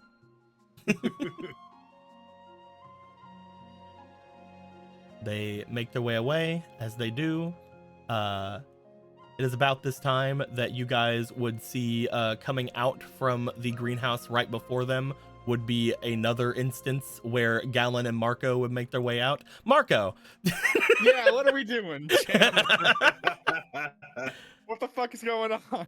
So, Gallon would have asked you to do a thing, and you said that you would do a thing with them, and it seems to be for the greater good, Marco. It seems to be for the greater good of this place, to help protect it, you know?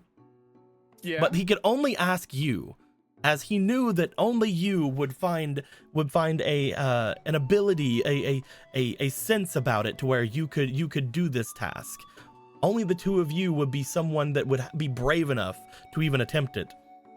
As Polo, Ronan, the both of you would watch over as you would make your way about each other, as you would see Faraday make their way through.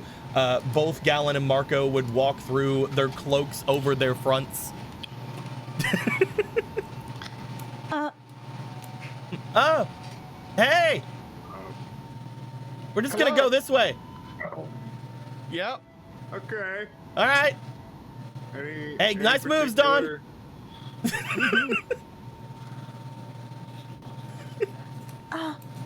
So we should totally follow them, right?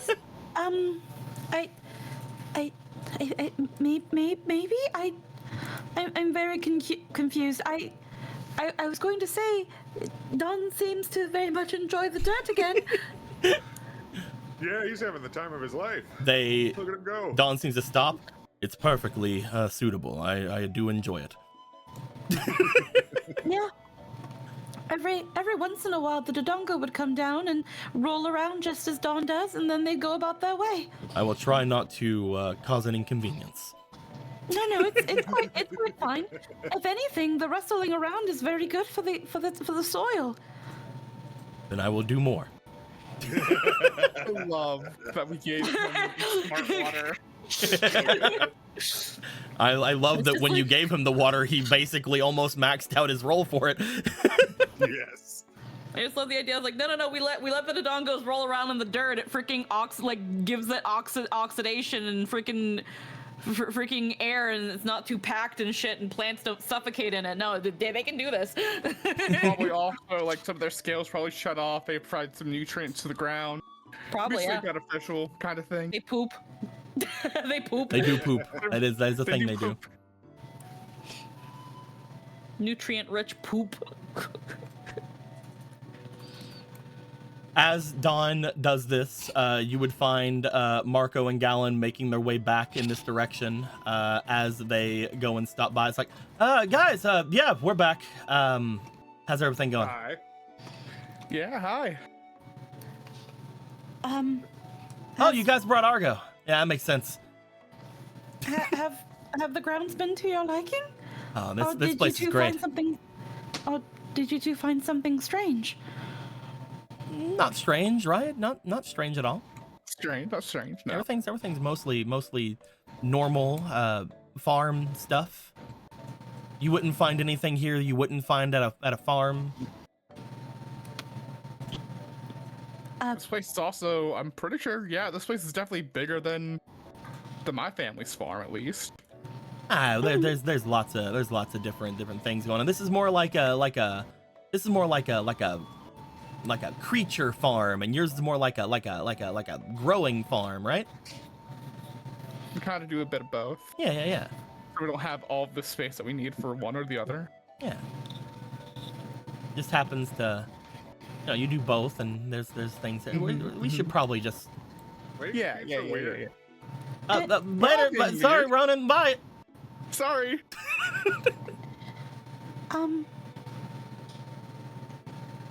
Do you care Where's what? Do you trust what? Do you trust them? Should we look around? Should I go grab them? I don't know what Galen is planning, but I'm sure that whatever he is planning will know what it is sooner than later, and I don't think it would be nefarious or damaging to the property. All right. So I think we should leave them to their machinations. She walks back and sits down in front of and leans back on Magic Frog. Where is Brock? He is occupying himself with anything? You see Brock over in this direction. He seems to be covered in a bunch of little logs and wood that is over in the like the little nook of the house. Oh. Well, he's certainly keeping himself busy with the firewood that's lying around. Brock, are you keeping your busy with the firewood that's laying around? Must. Or the lumber. The lumber. Again, Well, you haven't made doesn't anything. really- You haven't made anything truly masterpiece yet. But you have made about your stuff. If you're continuing to do so, would you like to roll me for another diligence with advantage? Yeah, then we just do what his thing. Which she's trying to figure out what his thing is. Hey, that's 15. And it's 19 total. You find that you have made some headway in your thing. You have one of the larger logs in front of you. You have split it to be flat on one side. You are making you seem to have somewhat of a portrait look about it as you have made whichever one of the family members you'd like to have made. He's intending to make one of all of them. Well, which one's the first one you made? What do you start with? Yeah. I guess you'll start with Polo. You have a nice little polo carving in front of you. It's nice. You got it. Maybe. You Next notice is the the others Bach. looking over. You notice the others looking over towards you. Mm-hmm. He just holds up the little carved totem he's made. Oh. And he puts it down. And he just starts working on another one. I'm assuming we can't super see any detail from here, but it's like, Oh, You know it that he seems he's carved woodworking. something. He seemed to have Yeah, shown it he's to you and then woodworking. put it next to him. Oh, he's woodworking. I mean, we weren't using that lumber anyway. So I hope he finds it suitable. Yeah, it's nice he found a hobby.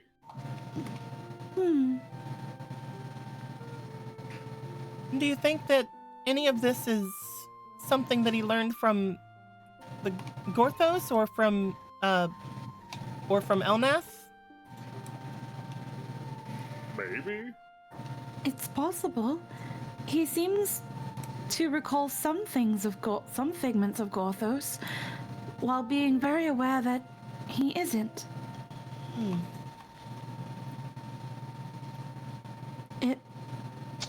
I feel like if I was in that position, it would be very confusing.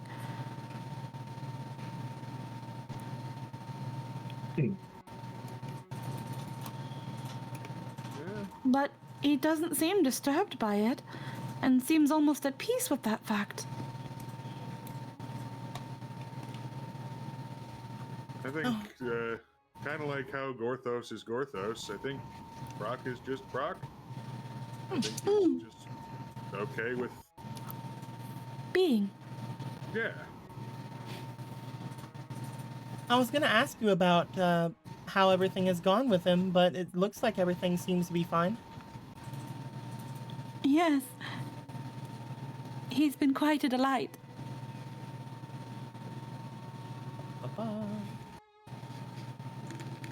Trying to find a thing. I'm missing a bag. Where you at, bag? Continue, While it isn't Gorthos, I feel like had Gorthos not had any of his memories, he would probably be not too dissimilar. Just happy to be and create. And not have to worry about all the burdens he was carrying.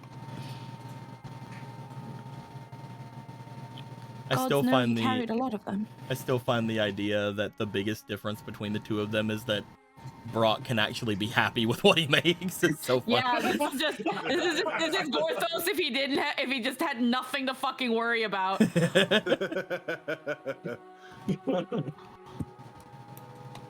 Just like, oh, this is good. I like this. Puts it away, works on something else. Meanwhile, Really? Gorthos screeching into the wind. It'll be really fun to see Gorthos meet Brock. And yes, we're putting you through that, just so you know. Yeah, I know. It would be rather interesting.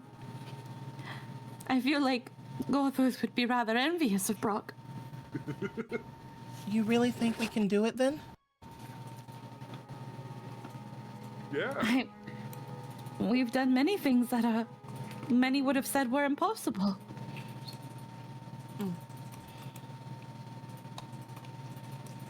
We've mortalized gods.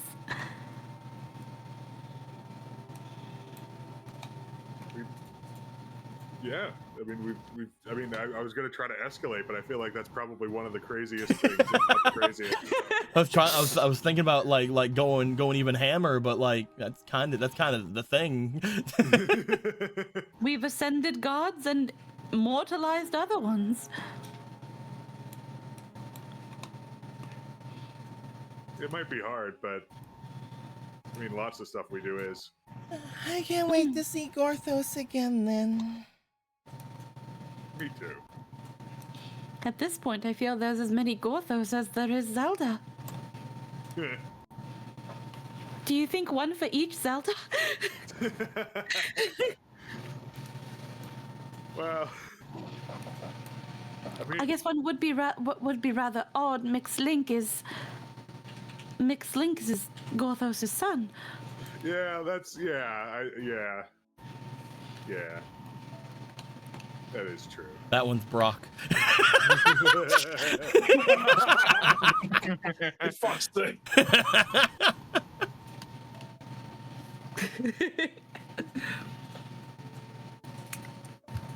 You guys wait for a little bit of time. You guys finally see once more that Marco and Gallon are making their way out from the inside. As you do, Marco. Yeah. As you're walking with your cloak in front of you, making sure to keep the contents that you're holding away from the light. You and Gallon are walking. You notice that the others are talking. You step forward. As you do, you find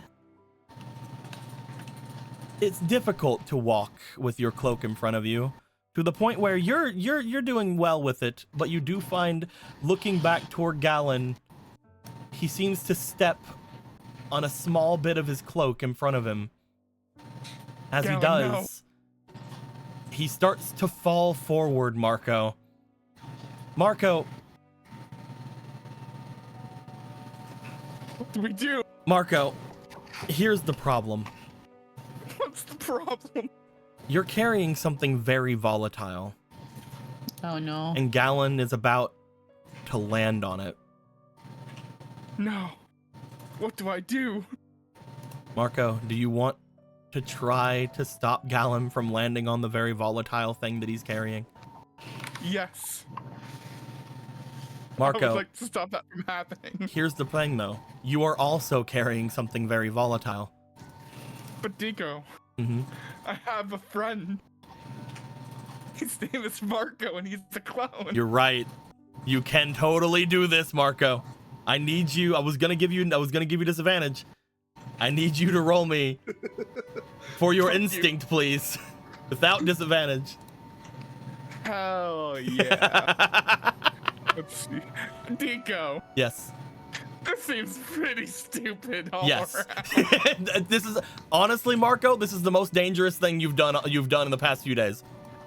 So thank you for the +10 on this roll. I can't wait for us to just in the distance just see a mushroom cloud arise if this roll fails. Pat, I need your energy No, now more just than do it. ever. No, just do it. Roll again. Wait, no, that was Wait, it. That was it. check. Yeah, that gives a +10. That's a 16. Yeah, Marco. that's 16 altogether. You bring out your clone. You reach out to try to stop Gallon from falling. As you do, you look back. You are holding your own in your arms. Gallon seems to fall forward. Your clone goes to catch him. And he does.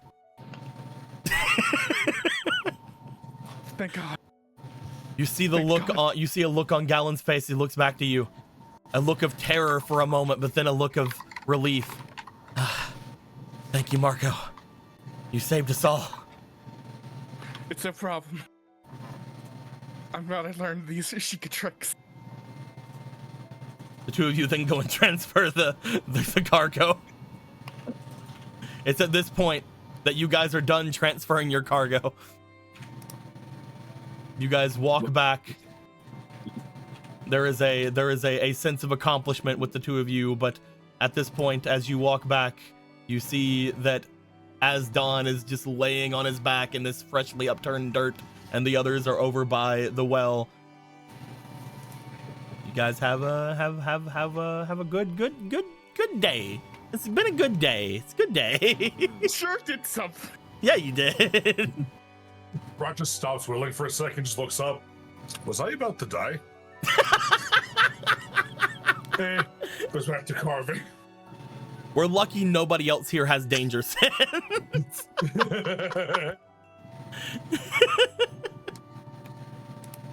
But no. You guys bring yourselves about. It is getting late in the day. As I said, you guys waited for quite a long while before all this, and then you guys did some practicing, some whittling, some maneuvering.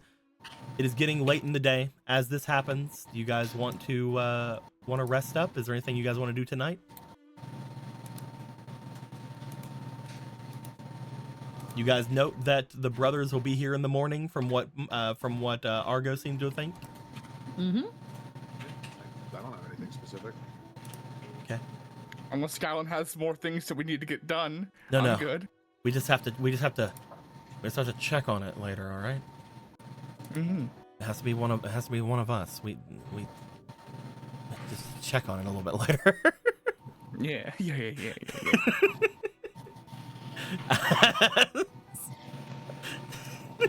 No questioning it at all from anyone. As the night takes all of you. Once again, Polo. Mm-hmm. You lay in bed when the night comes. And as you do find that after a bit of time of you going to sleep, we get the nighttime. There we go. After a bit of time, you go into sleep. Eventually, you do feel a stir about you, and as you look up, you see what appears to be a gallon floating in the air, getting dragged away from the room. There's just the hop out of bed. Just like I'm assuming he's not wearing the cloak to bed, but just like grabs his arm and just like tries to pull him. Like, no. You grab the upside down gallon by the arm as he's trying to get pulled out of the room. Father, stop, please.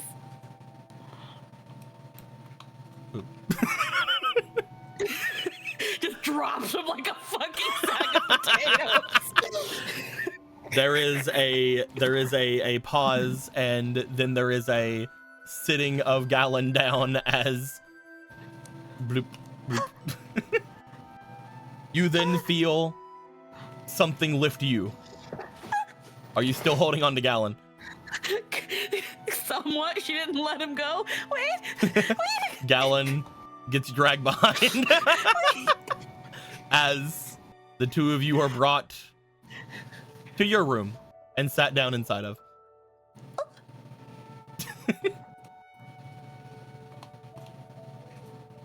A dog comes running in. After a little bit of time, you see a sleeping fairy getting lifted and brought into the room and sat down. He's just like, no. The door then closes behind. Well then.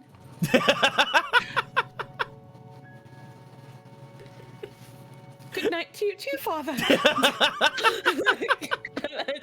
Just makes sure Gallon doesn't have a lump on his head and then sucking. I don't think you just look over at Gallon. I don't think he likes us making out in his room. We didn't know such thing. Oh, I can't believe we made out so hard in his room, and dang. We didn't know such thing. You were I don't know about you. I was being on my best behavior. I don't know if you were oogling me or anything, but I was not. your ghost dad might have saw.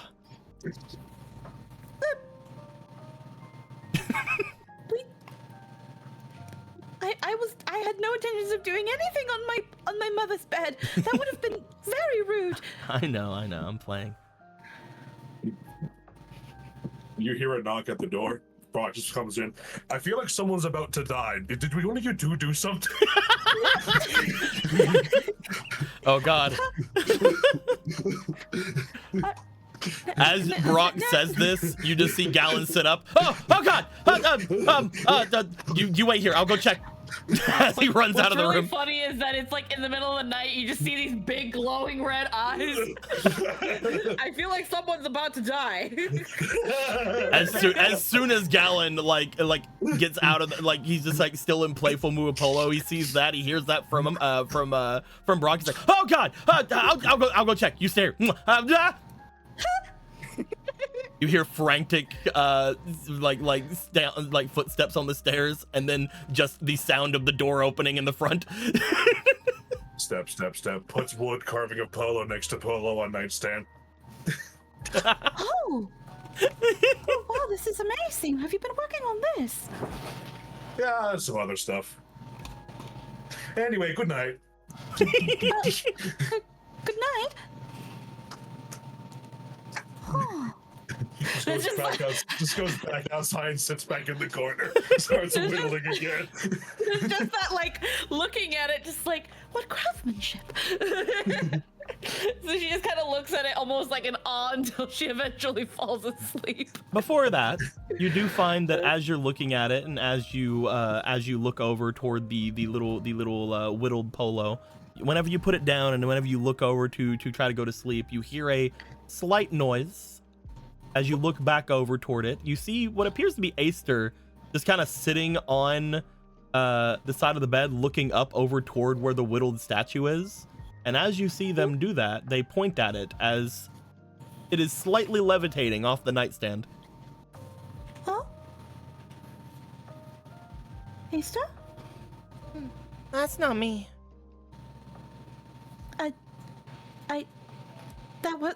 That's not you.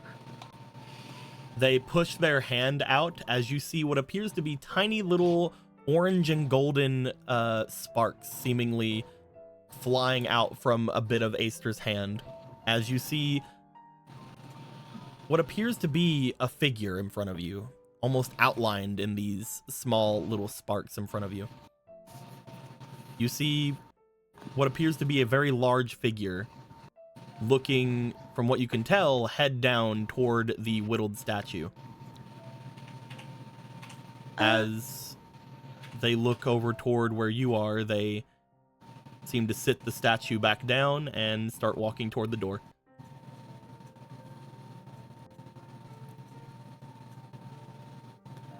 There's like not knowing what to say to that. It's like, Good night. They stop at the door frame. As they do, they seem to turn. The figure, again, only an outline in whatever this fairy magic was. As they look back, they seem to nod and then close the door behind, but leave it cracked a little bit.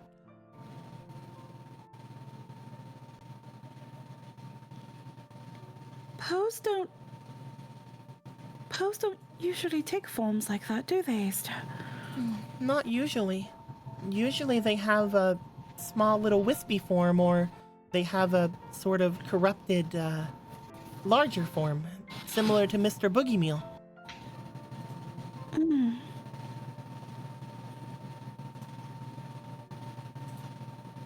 I mean, we know his spirit is here somewhere and his consciousness is in the dungeon, but... They just sort of float up, watching as they do. They look back to you. I can follow him if you wish me to.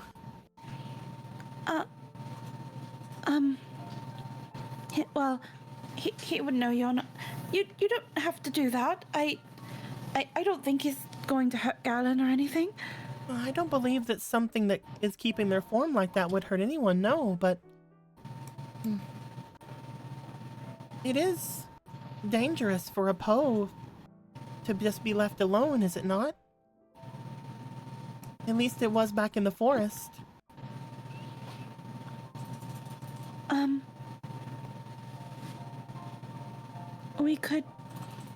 We could both go. It might be my father after all, so I am somewhat responsible. We can at least just see what they're doing. Yes, of course. Aster flies up and just sort of, almost with a very quick and practiced motion, just sort of flies up and then zzz, right out the cracked door. Aster's a lot more active at night. yep. Relatable. There's just the look to Orion, as Orion's probably like, the fuck? Orion's just kind of standing on the bed at this point. It's okay, Orion. We'll be fine. You can just keep resting. Just like puts a little blanket, puts the blanket over him. Orion lays there. All right. Inside Orion's head, he's like, I can't sleep, but I will stay here. I can't sleep, but staying here is fine. Just gonna go back to dog trancing. Yeah, and she's gonna slowly open the door so it doesn't like creak or anything, and then kind of just slide out. You make your way out. As you do, you find that small little bit of that fairy glitter almost seems to make its way over back toward the room you were just in. As you follow it, you look in through the doorway as you see what appears to be that figure with a little bit less of that glitter about it, as if it is somewhat fading. You see as it looks off and about, it seems to fix the bedding on the bed. It seems to bring its hands forward and seem to be making the bed. As it does, you see it make its way over towards several of the different areas about it. It seems to straighten up some of the tables and dressers about the area. As it seems to straighten up the area, it looks back toward the door and starts walking toward it. It doesn't stop as it walks in your direction. She just kind of like makes sure to move out of the doorway in case they don't stop. It looked as if they were just going to walk right through you. As you move out of the way, it seems to move past you, and for a brief moment,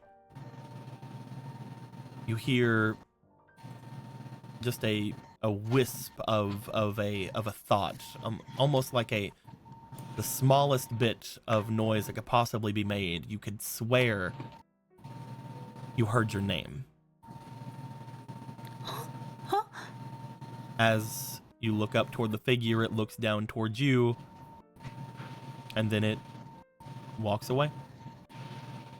As it walks a little bit further out, looking as if it's going toward the stairs, by the time it gets to the stairs, the bit of the outline that Aster's magic made about it finally fades and disappears. I heard my name.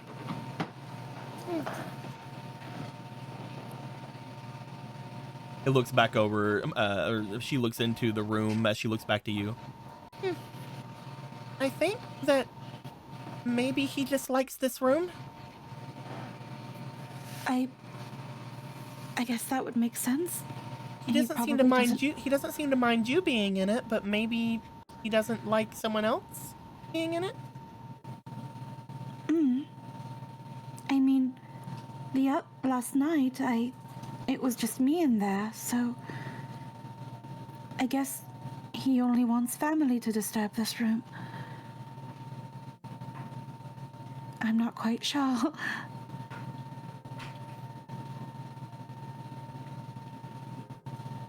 You hear footsteps on the staircase as you find a Gallon stepping up into the area. Huh? Oh! You couldn't go back to bed? I just... We caught sight of the spirit that is here. Are you okay? I'm fine. I was a little bit worried about you after that fall you took, but you seem to be fine. Fall? Huh? He's like, fall? You see a slight red mark on his head. She just like points to where it is, just like, Yes, you fell. Ah, that's what that is. Yes, I thought it might have... No, yeah. That must have been how I woke up. Yeah, you were dropped on the ground, yes. Sorry, brain's in two different places. But you're okay? Yes, are you sure you're all right? I'm fine. I won't ask about what you were doing earlier, since knowing you, I'll find out eventually, but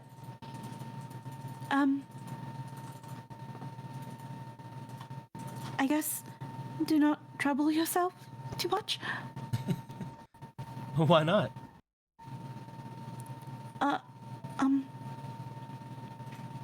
Well, we aren't going to be here for that much longer, and Why not?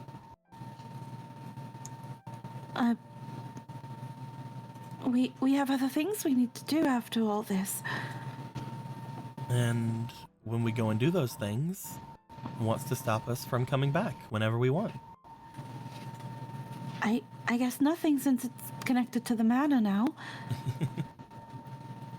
Not only that, but I mean, even without the manor, there are magics that can bring me back to places that I know. It's difficult. Well, honestly, it'd be a lot better if I could do something like how Ronan does, but it's not impossible. This place should never be more than a day away from you at any time. This is yours, right? All of this. Yes, it is. I guess I'm still... I know this was all my idea, and I know it was all my idea, and that I guess I'm still processing that I'm back here.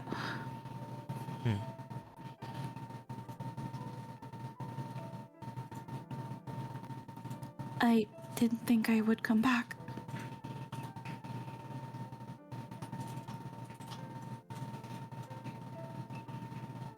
I like it.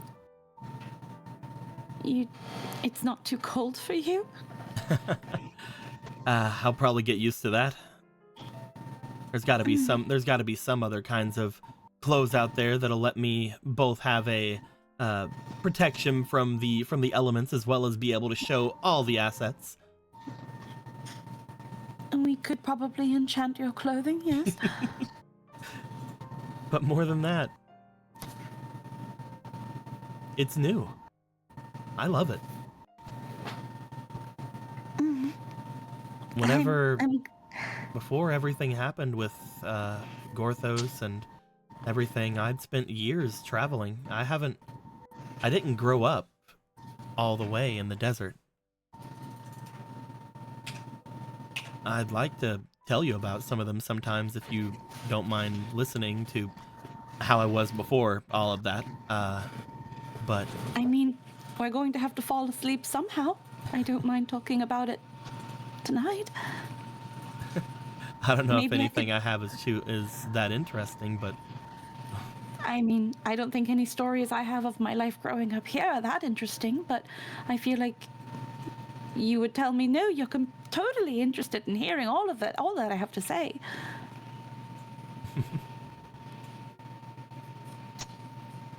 And if I ever say anything different, just know it's a joke.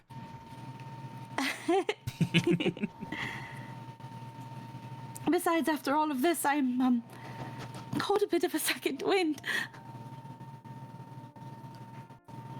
Well, he looks around. As he does, you see him go to his bag and pull out what appears to be a couple of jars of milk. Huh? If you have a second wind, let's chat. Is this milk or is it Chateau?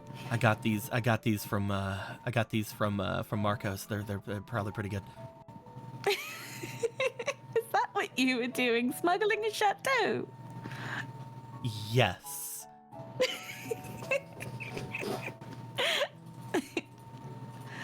Sure, let's.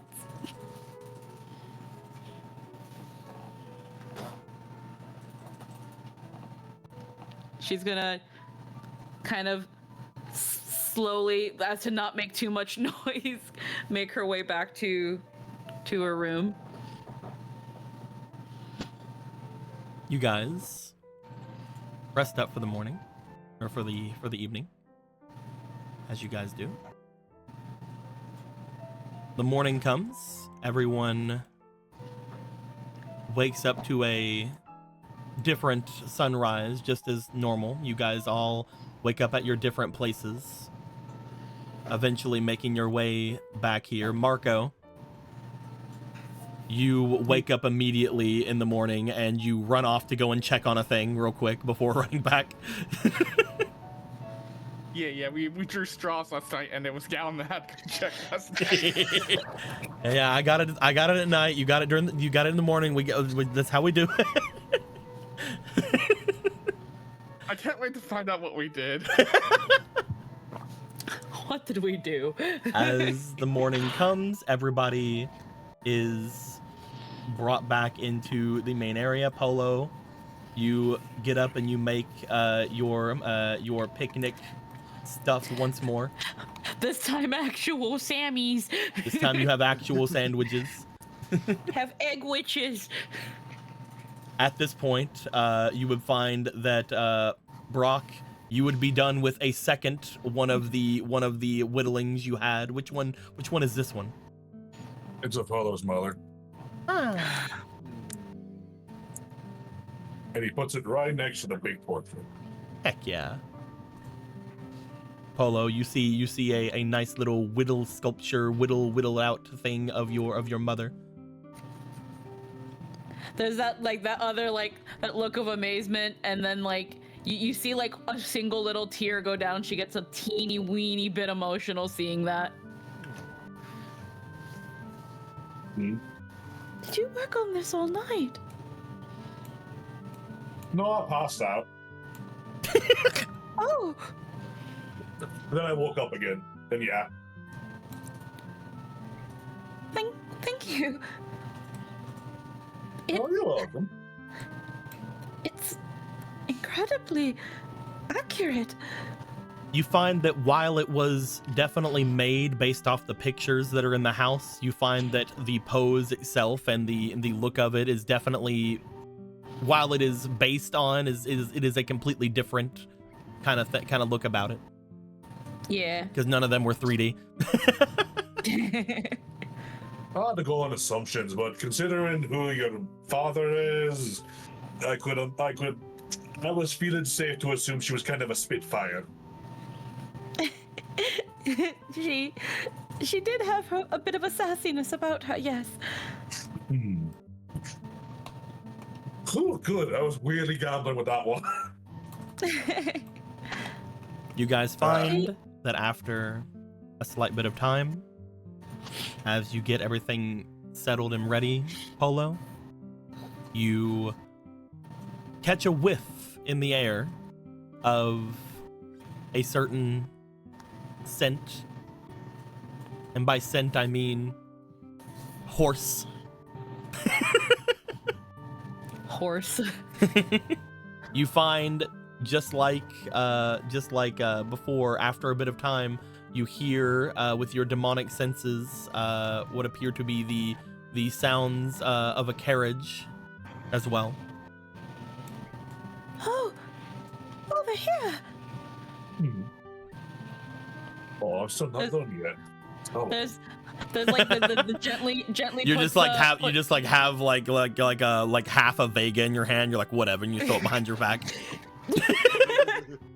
Oh. No, I'm playing. There's like there's resting the carving back where it was, and then like almost kind of instinctually, like not super thinking, she just runs out the door. As you run out the door, you find, making their way over just a little bit off from the place, is again another carriage pulling into the area.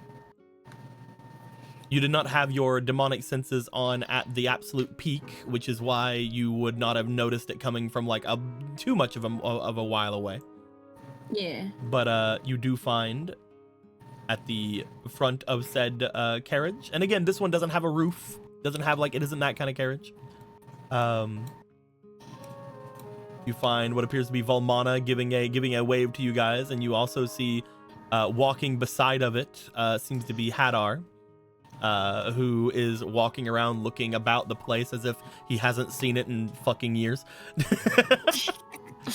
Vega just sort of laying against one of the large piles of hay on the inside, seemingly playing with Hermes. Before looking off and about, he sees all of you and just sort of jumps out from it, shifting the entirety of the carriage beneath him as he does. Hey!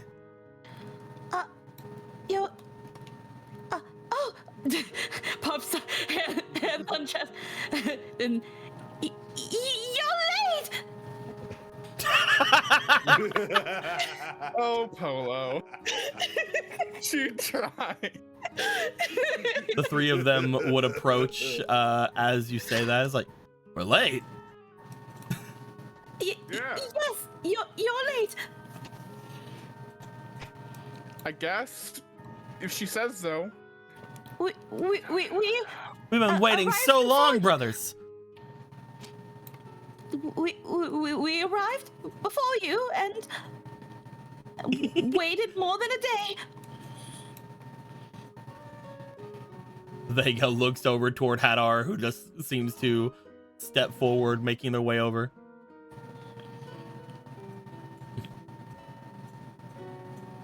My apologies. I thought that we would want to stop by somewhere first. Well, that is- I mean, it was me who wanted to stop by after that and get something to eat over by the trade city as well. That is understandable. Welcome home. Looks at Oberon, did I do it right? She has a look of just sheer enjoyment in her eyes, on the verge of bursting out laughing, but she gives a small thumbs up. Okay, you're doing great. You're doing great, sweetie. You'll make for the most demonic queen they've ever had.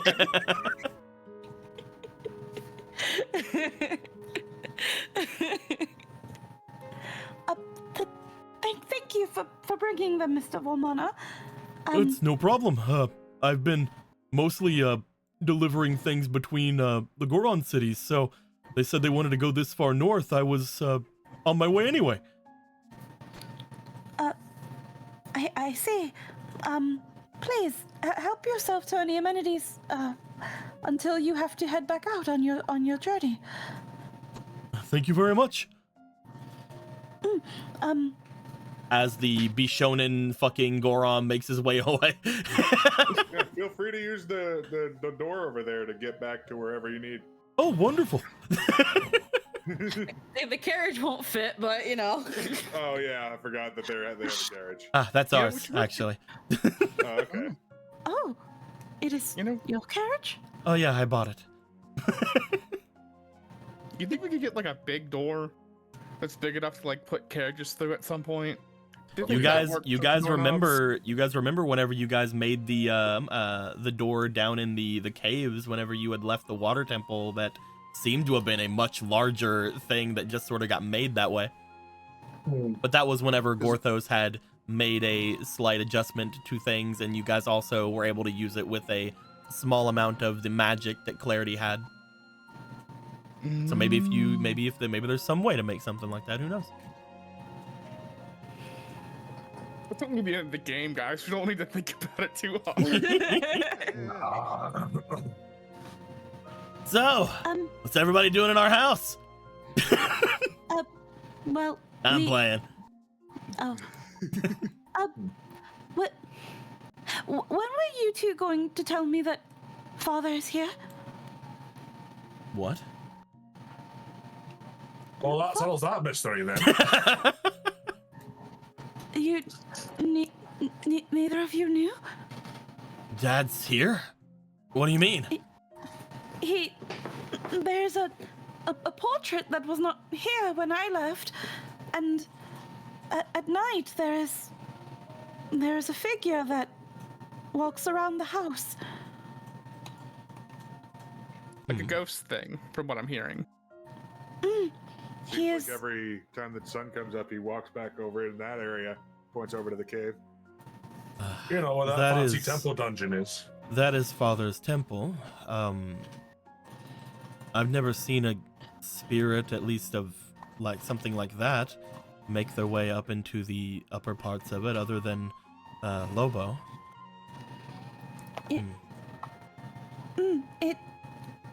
Maybe he would know more about it.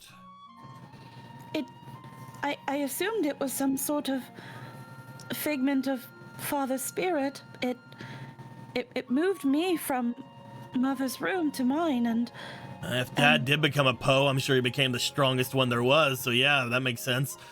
But it wasn't Poe-shaped. It was shaped like a person was there. I saw the outline. This isn't the But- first time you've seen something like that, though, right? I mean, yeah, there's that one sort of witch lady Gowan talks to, and the one at Spectacle Rock. There's a couple of those Poes that shape like people. Yeah, but they... Well, even beyond the ones that are made through magic, there's my own familiar. Yes, but they're usually either Poe-shaped or tangible. Yeah, I've never seen one like stick to being invisible and still be people-shaped.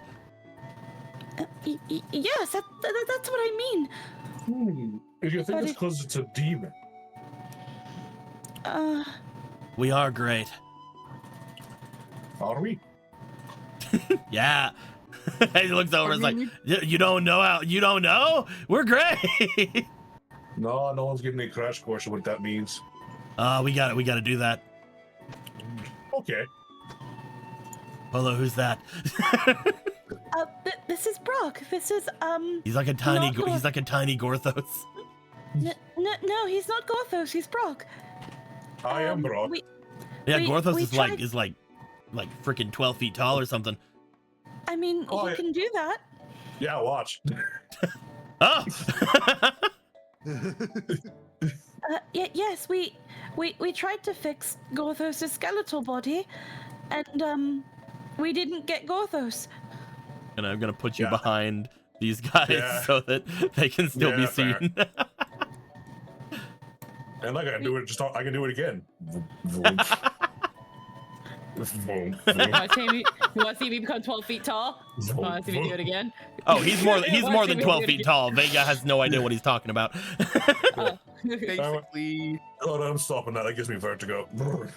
because of what was happening with Gorthus' other bodies, this one became its own being, though, this time. Because its spirit was, like, satiated. Oh, like all the other times that happened. Mm-hmm. There were other times? Yeah, like the tiny one and the tiny drunk one. Yeah, they're fun. Kinda, yeah. I wonder who that one kept wandered off to. Yeah, we saw him for a little bit before we set out. Ooh. We were gonna just run our way here, but he looks over toward Hadar. I felt that there was a couple of things we needed to go over before we found our place back here. Especially since, most likely, it was my first time coming back here in quite a while. Yes, it was. I didn't want anything to be off.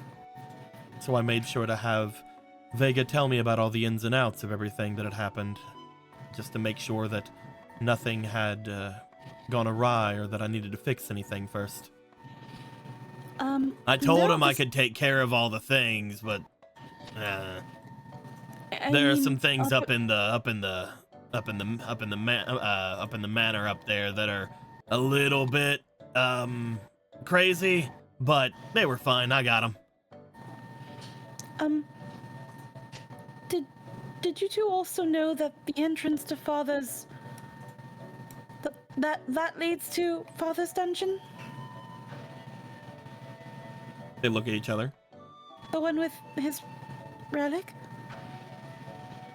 That should be back at Spectacle Rock, Polo. No, it's in there. It's also here. You see Hadar look to you, look back to Vega. He then moves a hand almost in like a bit of a clockwise thing in front of him before he... I hate it when he does that. What did he just do? He's going back over there. Motions toward the manor. He's able to move himself around in this place, and he does it all the time just to fuck with me. He can just do that? While he's around here, yeah. Oh. Whenever Dad first got this place started to get worked on after he met Mom, Whenever all that went down, we had to move a whole bunch of rock and metal and a bunch of things around so we could build that motions up toward the top of the mountain, so we could build that big fortress up there. But I had to carry everything brick by brick, and he got to teleport around all willy-nilly like nothing mattered in the world. Did you even try teleporting? Yeah, I'm just not great at it. Have you practiced? The last time I did it, he motions over toward the pond. I made that. Oh. You made the pond? Yeah, I got stuck in the ground. You need a lot of concentration.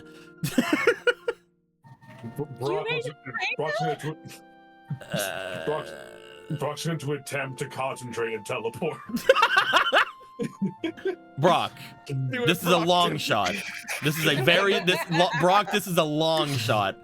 Yeah. I would like you to please roll me for your magic. I believe in Brock.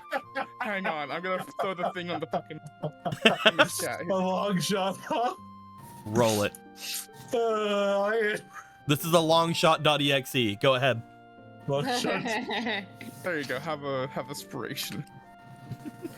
All right. I'm figuring the other side away. That's 8. That's. Come on. Roll me one more. That's a 4.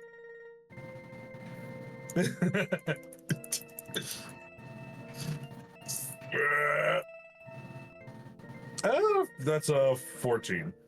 Okay. Also take back that heroism that you chucked. Oh right. This. Okay. Right. Oh no, because it got spent, but you got another one. Oh, okay. You attempt to teleport. You find that there is some kind of magic around now that you know it exists, some kind of strange demonic something about. You try to tap into it and you don't. Oh. See? He just slumps over a little. Oh.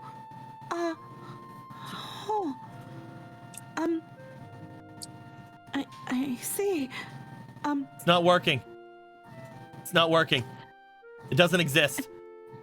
Are you trying to do it? It's not. It doesn't exist. I'm telling you right now. There's nothing like that. Nope. It isn't working. You can't do it. Oh no! It No! I can do it. I know the magic's here. If it exists, I can do it. Can you hop on over here for a second? The big frog and you teleport. Big frog, did you see what he did? Magic Frog watches, and then you just see. Then we find out that That's not fair.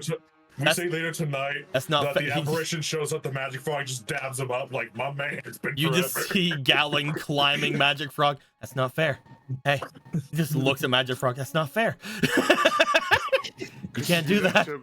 More people than just yourself? You can't do that. Wait a minute. I mean, it's Marco mainly tries just to- so we can get up there. Oh, okay. Mark- Well, then, I guess we don't really need to. Marco wants to check the magic to letting him teleport. Oh my god. Marco, I need you to roll me for the best magic roll you've ever seen in your life. Okay. Let's see here. I don't have much of anything that I can put in. Roll it. Stop stalling for chat. It's a dumb thing here, and let me just make sure about these. Miss you a hit, blah, blah, blah, blah, blah, blah, blah, blah. Okay.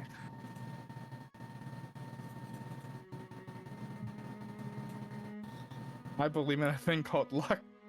No. Damn. Chat, you betrayed me. I tried. Stalling? Stalling? You think I You would think I'm... No, hold on. No, wait, hold on. You think I'm stalling? I mean, really, Fuck I you, could chat.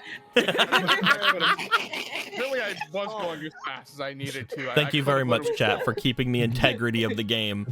I literally could have stalled there for as long as I needed to. I'm gonna be real. Okay. Does anybody else want to try to teleport? Yeah.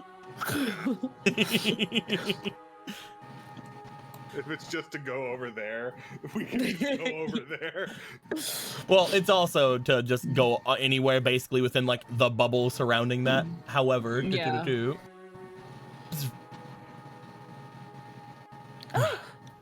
She's not wrong. Huh? There's a part in the basement of the fortress that I can't make my way into. Oh, yeah? Yes, we had to use Ronan's pocket in time to get in, and there was a lot of bodies.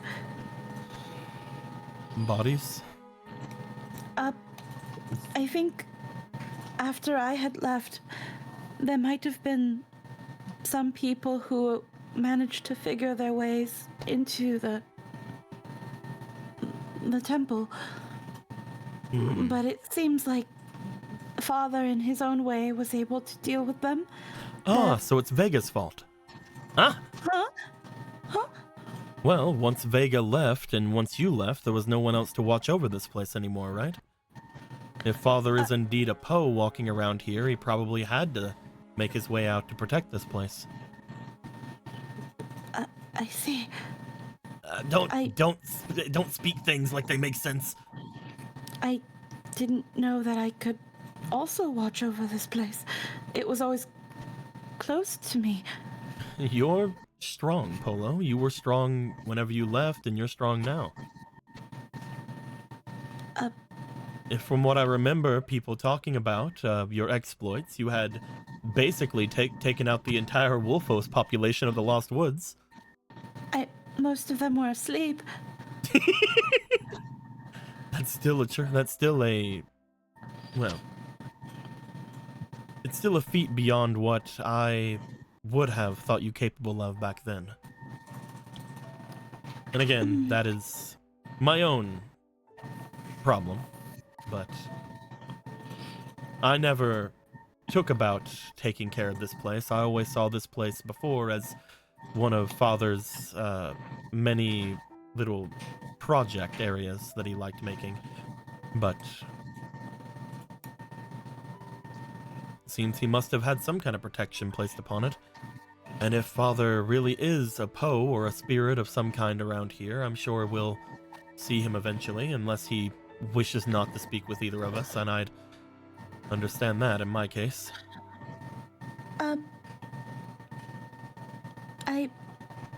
I think he would be willing. I believe. I think he'd understand. It makes sense though, right? It makes sense that Polo found another place up here. I mean, we already proved we weren't very trustworthy to keep going with everything, fighting over Dad's items and everything. Polo had to have a way to get to it on their own, I suppose.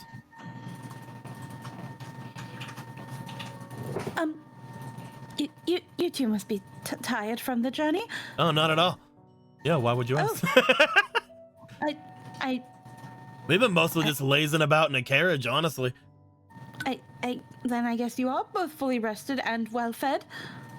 Then, I will procure the flowers and we will make our way post haste then.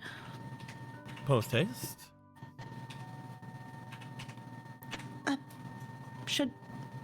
Is there anything you wish to do here? I was just wondering where... Oh, you wish to go right now?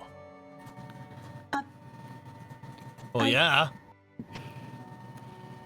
You were waiting on us to go? Yes, I was. I thought you would have seen it. I thought you would have went immediately, but...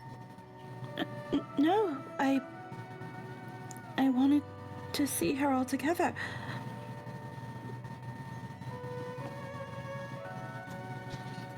Ah, right. My apologies if I was not... No, clear. that's not what we mean. Hadar probably just didn't think about it, but I didn't know if It's important to us all, yeah. But I didn't think you were holding yourself back for us. If I'd have knew that, we would have rushed over here immediately. If anything, it was probably for the best that there was a little bit of a delay between our arrivals because. Oh yeah. It. You're just on top of Magic Rock. Because it allowed us to learn a couple new things that I wasn't aware of, and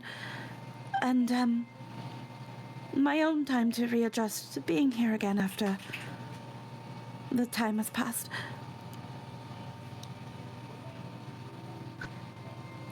Then let's go. Are you all coming as well? Yeah, of course. Mm-hmm. If you're willing. Yes, and I don't know if you two have ever visited Mother after her passing. No, not me. Or been to Father's Tree?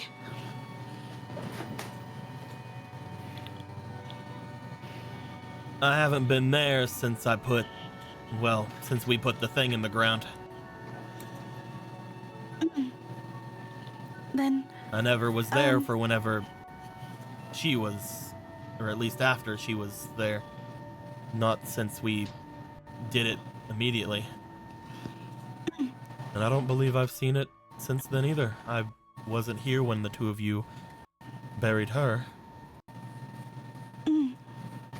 Then, I will... Hold this. Just gives Vega the basket. Ah! I will quickly procure some flowers. Don't eat all of them. And then just quickly run into the sunflowers and just freaking grab a couple of them. Aw, yeah, sunflower time. Look at all those sunflowers. So many. So many. So many. Too many. Too many sunflowers. They grow so fast. They grow so fast. You guys. They take up all the nutrients and look that way. You guys gather together. As you guys do, you start to make your way off in the direction that is unfamiliar except to one of you. Well, technically two of you. Technically three of you. Technically two of you and one of me. Technically two of you and two of me. Anyway, as you guys make your way off in those directions, you guys see not far from the main home area of this. Again, this place has a lot of land, but not a lot of it is farm. Not a lot of it is anything. Like, there's a lot of land here, but looking over at Marco's family's place, there's a lot more land and workable land in Marco's place. Mm-hmm. But Marco doesn't have a manor on top of a mountain. Yeah, when he said big, he kind of was including like the land and mountainous area around that encompassed the whole thing, including the manor up like there. even then, like I have mentioned to you, like the farms outside of Lon Lon are huge. Like even then, like this place is big, but it's not as big as your lands, as the stuff outside of Lon Lon. Yeah. Again, that's if you don't include the mountain. Yeah, that's why I was including it, because you know I'm that way. You guys make your way over. As you do, bloop. Bloop.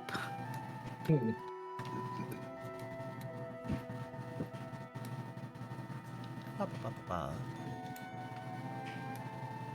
You guys find yourselves coming in on the small area of a hill. The area off to your right is up on you can't see the elevation very well from here, but it is a large, more hill-like area off to your right. You could walk up it easily enough, but it is steep. As you look around, you guys see what appears to be a bit of an overrun looking stable-like area. Seems to be where they held animals. There is a small garden on the pathway a little bit off ahead of you. And again, there is a large, very, very vibrant looking tree up on the top of the hill that is much more colorful and much more, it seems to show a lot more health than a lot of the other things about it. as you guys would step in here, you would also hear a strange noise upon coming in here, Polo. Huh? As you would see, something that should not be here. That's a good sign. Huh. Oh no, they've taken over. They ate the sheep. Marco, you know about this. I knew about this. You see what appears to definitely knew be about this. a large amount of cuckoo have made their way here and are currently running off and about the area where all of the space here is. Some of which you recognize. I just like started scrolling over one of them, and I scroll over the one Coco called Satan. And we got Lucifer Jr. over here. Oh, hold on one second. Oh, I thought you said you had sheep. Look how cute these chickens are. Oh no, Gorthos Jr. And now you know, Marco, the terror that would have happened if Gallon had landed on the volatile thing that he was carrying. I like to imagine it was Gorthos Jr. that we were carrying. Just because. Where did... Hey, there they all are. Wow, look at them. They made this in front of home. They seem to like it. I was wondering if they were gonna like it. How did you... Oh, these are my bring all of cuckoos. them- Well, I know they're your cuckoos. How did you bring all of them here? Carried them. Yeah. Oh, that makes sense. When? Yesterday. What do you think, All of yesterday. Oh. what do you think we were doing? I thought he was smuggling Chateau. External He like points over toward Marco. It's like externally Atosha. They covered her. Like, oh, What What do you chateau? mean by that? What is that? Nothing at all. You said you were going to go take a piss. I didn't know you were right over there. Well, you didn't want to go to your house, and I was curious.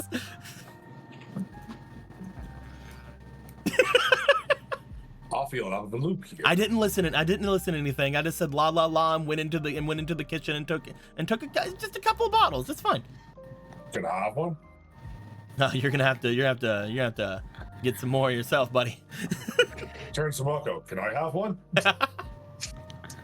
Depends on how many he took. I just took If there are any two. left. He only took two. I only took two. It's fine.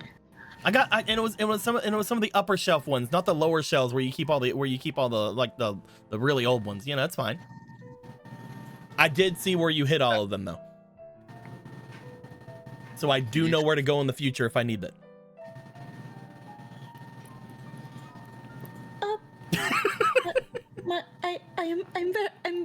I'm very sorry, Marco. Marco, you were the only one I could trust with this task. Everyone else is so afraid of them. I'm not afraid of them. Why would you? do a harmful thing in my life? I don't even know. They're Look at just them, they're cuckoos. terrified, Marco. I think Gorthos is probably the only person here who was ever afraid of them. I wonder why. You can see the terror in their eyes, Marco. Madlands could be so fucking mad about you taking the chateau. And nobody has to know, Marco. Well, they know when I ask, hey, where's the chateau? Gallon told me you had it here. Exactly, they'll know from that. Also, Marco said I could have some. Look at them all. Look at all of them. Look at all the cuckoos. Look at I like Look at that. Astaroth Jr. Which one's that? this one. The little chick. This Oh, I didn't even see that one. I got tiny earrings. Then there's Modeus Jr. Such ominous names. Beelzebub. Azazel. Belial, Belgafor. You know, I think that Junior. I feel like some of these would be copyrighted if they weren't already open domain. Lucifer Jr. I guess that is in the public domain, huh? Yeah.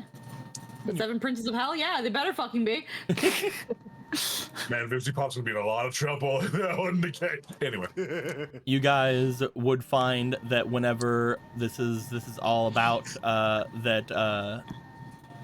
looking over toward the area, it looks overgrown, but you do find that the cuckoos are currently taking care of that as they're going over and just sort of like digging their feet into the dirt and kicking around things.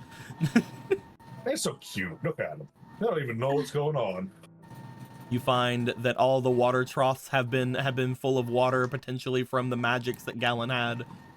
You see off to the other side the small little plots of gardens you had over there, Polo, that you would take care of are still there. They are a bit overgrown, as I mentioned. And the pathway up toward the top of the tree, to the top of the little hill, is currently again, might have to pick some weeds, but it's fine. It's been a long time since there have been animals around here, so they are more than welcome to eat their fill and stay as long as they like. Well, I mean, if I'm gonna be sticking around you, they have to come with me, right? Of course. I can't leave them over in Ninja Town all the time. What's Ninja Town? You mean Kakariko? Yeah, it's a village full of a bunch of secretive ninjas. It's crazy. What's a And ninja? is Jasna okay with you taking Kakariko's cuckoos? Oh, they're mine now.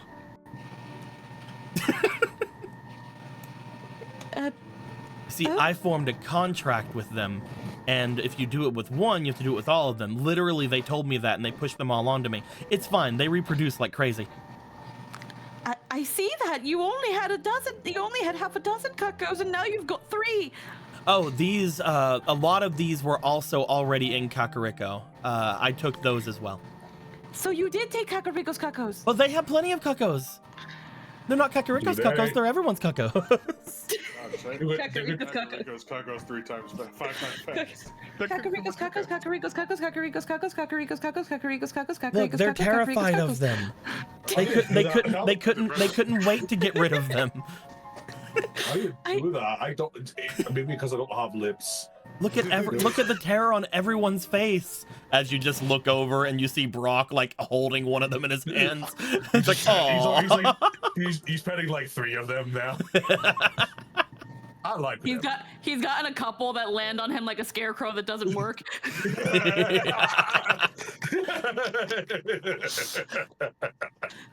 got like one on the horn. we can play with the cuckoos in a little while. Shall we all make our way to the top? You see a chick inside the hood. Yes. Oh. You guys would find your way going through, looking at the different things that would be about, the well that's over there, again, the garden plots, as you guys would find your way going up and around, going up the hill, to the point where you would see the large tree in front of you. As you would, I do have a close-up of it as well, because the angle of these type of maps do not do well for showing detail like that.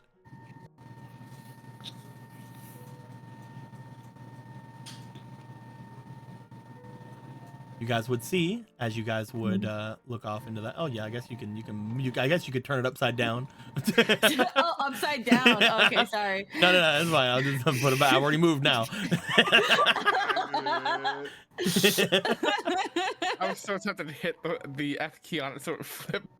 You guys would see what appears to be 2 graves sitting beneath this very vibrant tree. The 2 of them would be very much side by side, almost as if they were built in the same stone. They're not. You guys know that the both of them were made at different times, but they look as if they were placed extremely carefully. As you would see them, Polo, you see the graves that would be connected to your father, even though, again, most likely there's nothing in theirs. It is there. You would also see the one that you're a billion% sure there is something in, as you look towards the one where your mother would be in. Oh, you hope so. And here they are. Mother's grave and the tree in which she found father. Apparently he was just lazing about here. Like a bum. That's not what Mother told me. Yes, he was hurt, not lazing around like a bum. Ah. She said that he seemed to have been recovering from a wound and seemed like something was making him sick. Yep. Because the wound that he had was not fatal in any way. See Hadar just sort of like look up as that's being said, like, mm-hmm. She just like slowly makes her way to the grave and puts the flowers down. I'm back, Mother. It's been a little bit of a while. I didn't think I'd come back, ever, unfortunately. But I'm here, and I'm not alone. I brought Brother Hadar and Brother Vega. And a lot of my friends. I didn't think I'd come back here with friends. But you thought I would. At least somebody believed in me back then.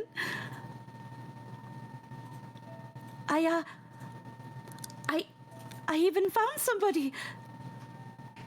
His name is Galen. He's over there. I'm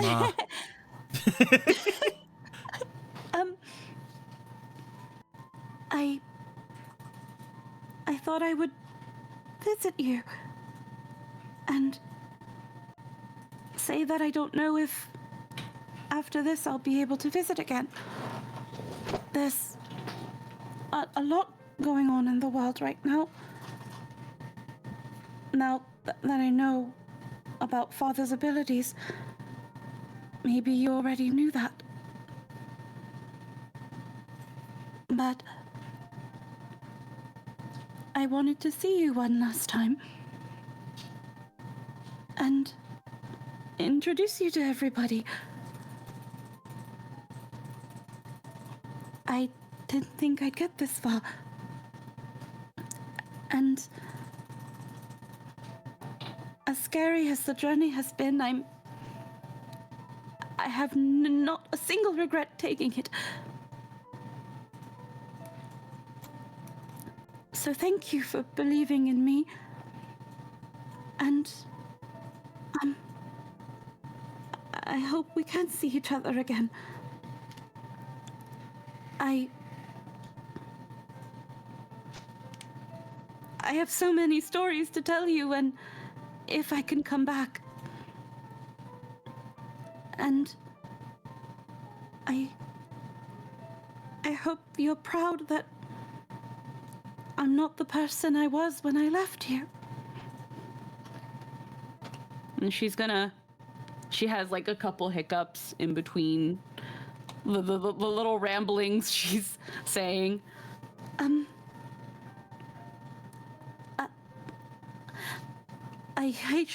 I should have properly prepared things to say. I apologize.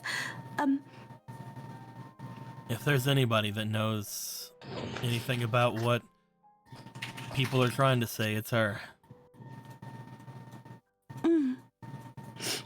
She's always been very good at that. Ever since leaving, I assumed that, or at least I think that, from remembering everything we had said and talked about and done, that she probably knows, or at least knew, what I was all about. So, thanks for not bringing that up in front of me. It's embarrassing. Thanks for sort of going along with whatever and letting me still stick around and sorry for being such a dumbass. But I'm not anymore. I don't think she thought you. I'm also different than whenever I left, so I hope you're happy about that too.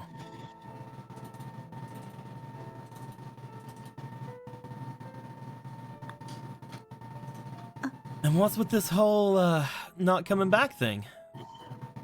Now that I know where the two of you are, he's just like looking toward the graves as he's saying, I'm gonna bug you guys all the time.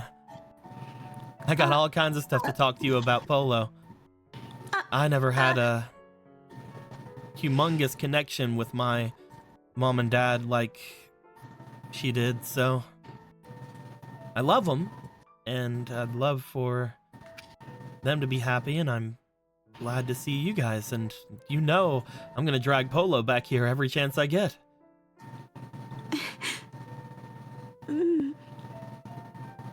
Well, we have to save the wild first, don't we?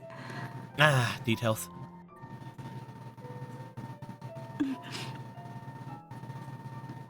Vega looks back over to Hadar. Come on. What?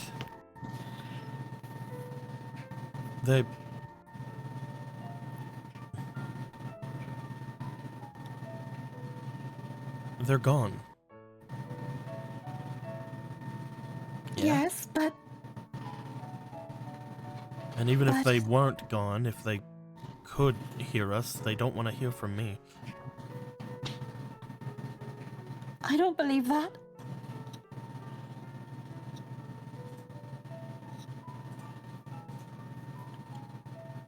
Remember what she told me, Brother Hadar? That I told you what she told me? She told me to forgive both of you. She didn't know what there was to forgive from me. Neither of them knew that I was the one that did all of this. She didn't have to know. But she knew you carried something on your shoulders. Hadar gets around the side of it, looking down toward the two graves, as he's just sort of off beside you. Tokens are hard to place. That's fine. As Hadar would look down toward...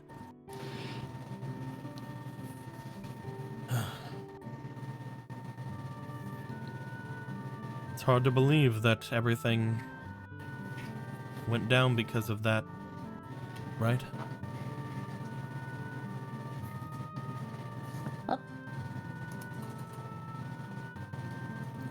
The stream stopped for some reason, but the recording is still going. Oh, no. No, it's fine. No. They can't hear me, but I can hear them. It's perfectly fine. Fucking shit. No, It it's was fine. taking everything for me not to be like, pretty sure he did, but whatever. It's fine. Oh, there you are. No, I was hearing you the entire time, and I'm pretty sure the recording still heard you the entire time. Okay. Good. Let's hear it. It was very funny. It was very funny. Apparently, a bunch of stuff went down. The recording's still going though, so we're gonna stop. We're gonna keep going. But Oh, the music cut out again. no, it's mine. It's my music. You can't have it. Pico. What? Let me speak to you. What do you want? I'm trying to get the stream back up. I'm sorry, we didn't know if you died again or not. We were making sure. Oh, I can't get the stream back up. Oh. What? Well, shit. The recording's still going, but I cannot get the stream back up. Yeah, the recording will still go. I know you could also pause the recording. I can, like, but I below. think the only way to fix the stream is to end OBS, which I'm not gonna do. So That is fair. I guess this is just DLC content for those who are watching the VOD. Yeah. Finally, okay. the VOD watchers win something. Don't let them know. Motherfucker. Wait. It's hard to believe that a lot of everything here started because of the injury that I assisted with Father. The poison that made its way through him, and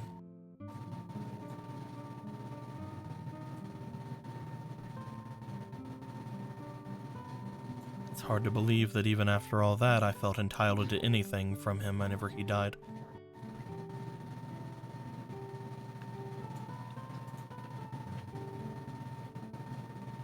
Any of the gifts that he left for me.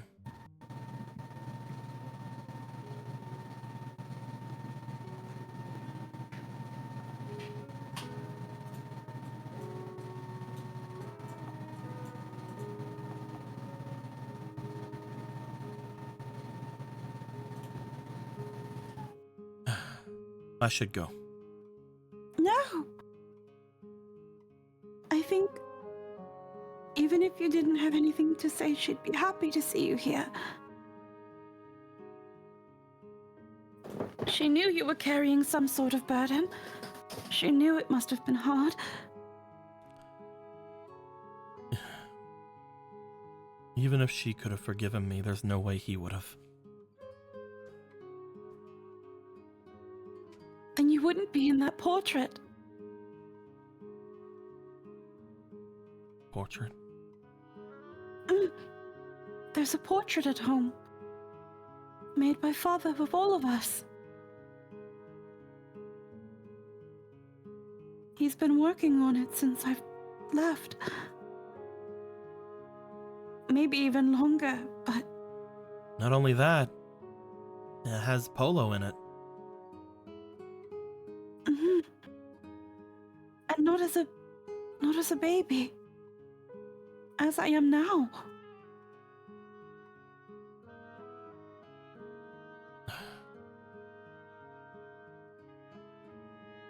Are you that much of an idiot?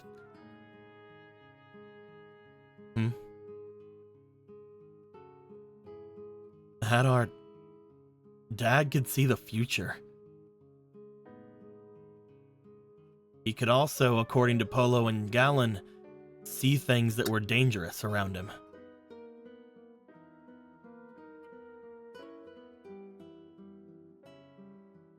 There's no way he didn't know. It's probably why he came to this spot. But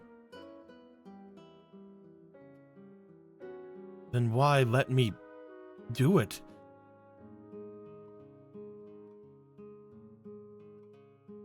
We could ask him. Only On he its own knows. If he is here, if his consciousness still is in his dungeon, we can ask him. He spoke to me. Spoke to you? That's how I knew it was his dungeon. And not to go in yet. Before I knew that this other entrance was here, didn't you think it was weird that the only other one was a way that only the three of us could enter? If he hated you, then it would have just been this one.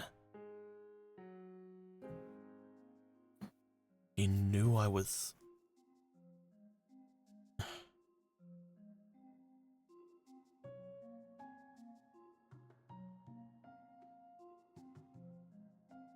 Nobody here hates you, but... Nobody here. He looks back to everybody else. Right? I don't know you enough to have an opinion. See? Not even Brock hates you.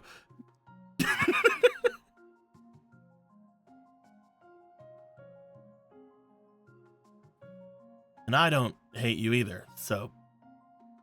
I'm sure Dad doesn't either. Right, Polo? I'm sure he didn't.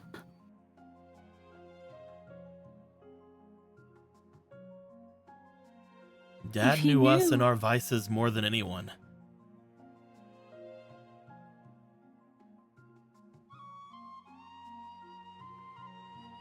being able to see the future. If he didn't have some sort of plan, he would have tried to stop it all. Would he not have?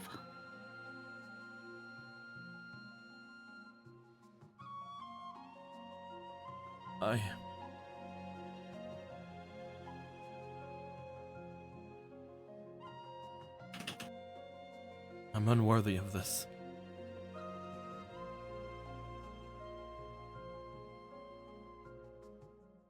No, you're not. And either way, British. family isn't just for the worthy.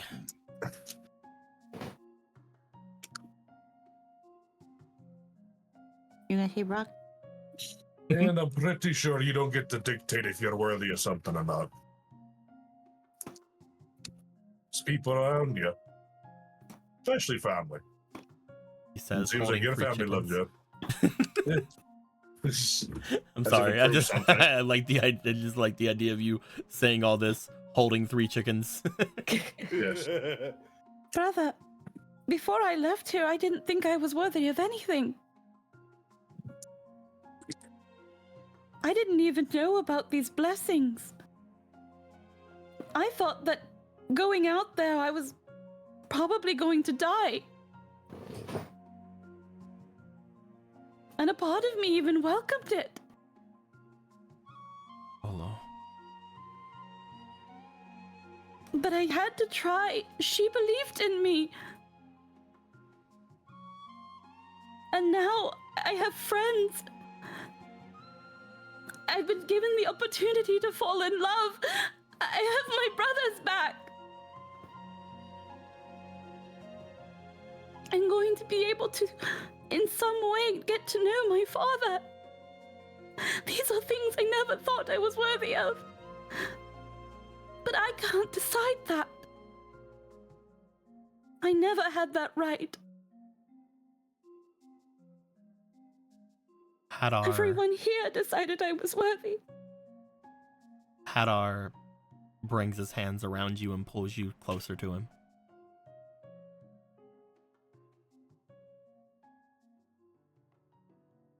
As he does, he sort of brings himself down onto the ground,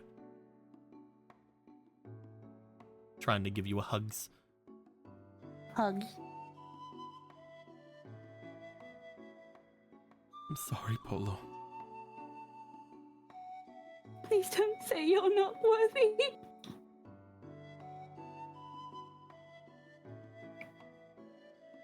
Everything I did to harm this family, I'm sorry.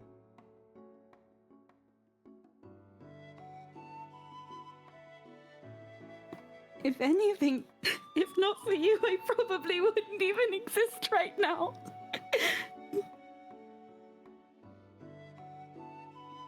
There is a second, much larger thud next to you guys as putting arms around you both are Vega.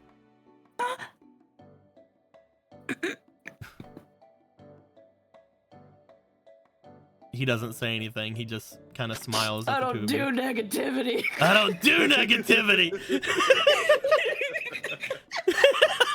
None of this negativity. You I had don't do to. You fucking negativity. had to. Of course. Hey, Cody. Hey, what's up? Since Ronan's kind of at the back of the group, Mm-hmm. there was something I wanted to have him do real quick What you doing, without Ronan? drawing any attention to himself. What you doing, Ronan? I want to go in the time pocket. Want to go in your time pocket? Yeah. How dare you go in your time pocket?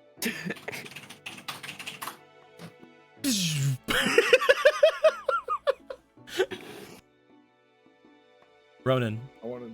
Yeah. you are in your time pocket. You would find that in your time pocket, the world around you looks normal. Except, like always, you see those little lines and stuff of everything everywhere. Mm-hmm. Is that all I see? That is currently all you see, yes. Okay.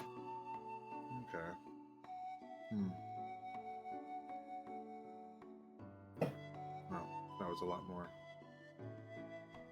nothing than I thought it would be. All right, he'll come back up.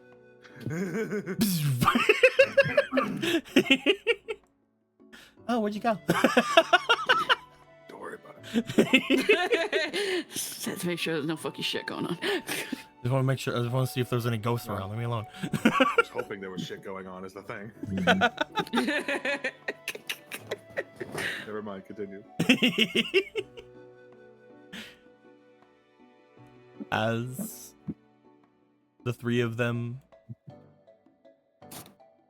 are hugging, tiny little You come back to Vega just being like, I don't do negativity. tiny little dragon having been passed over to Gallon at this point, who's just like, yeah.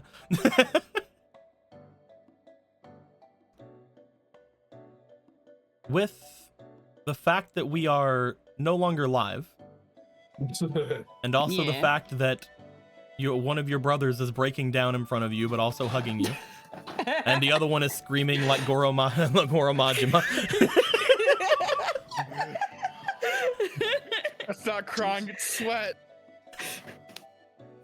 You two are such fucking babies. That seems like such a think- Majima thing to say. Yeah. I think that this is a good place to end things. With you guys having this, with Hadar sort of at this point starting to cry.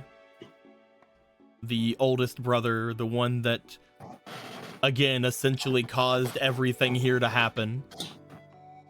The silence that Vega had with you, the poison that happened with your father, the even at that point technically the joining of your father finding your mother.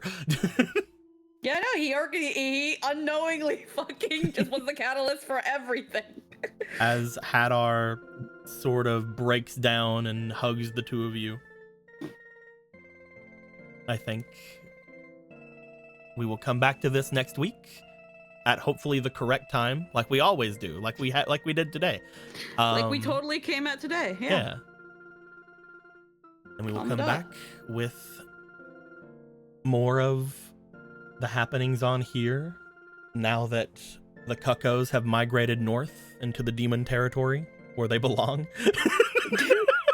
They've been brought back to their. Originally pushed out of the demon territory out of fear, and now they've been reintroduced.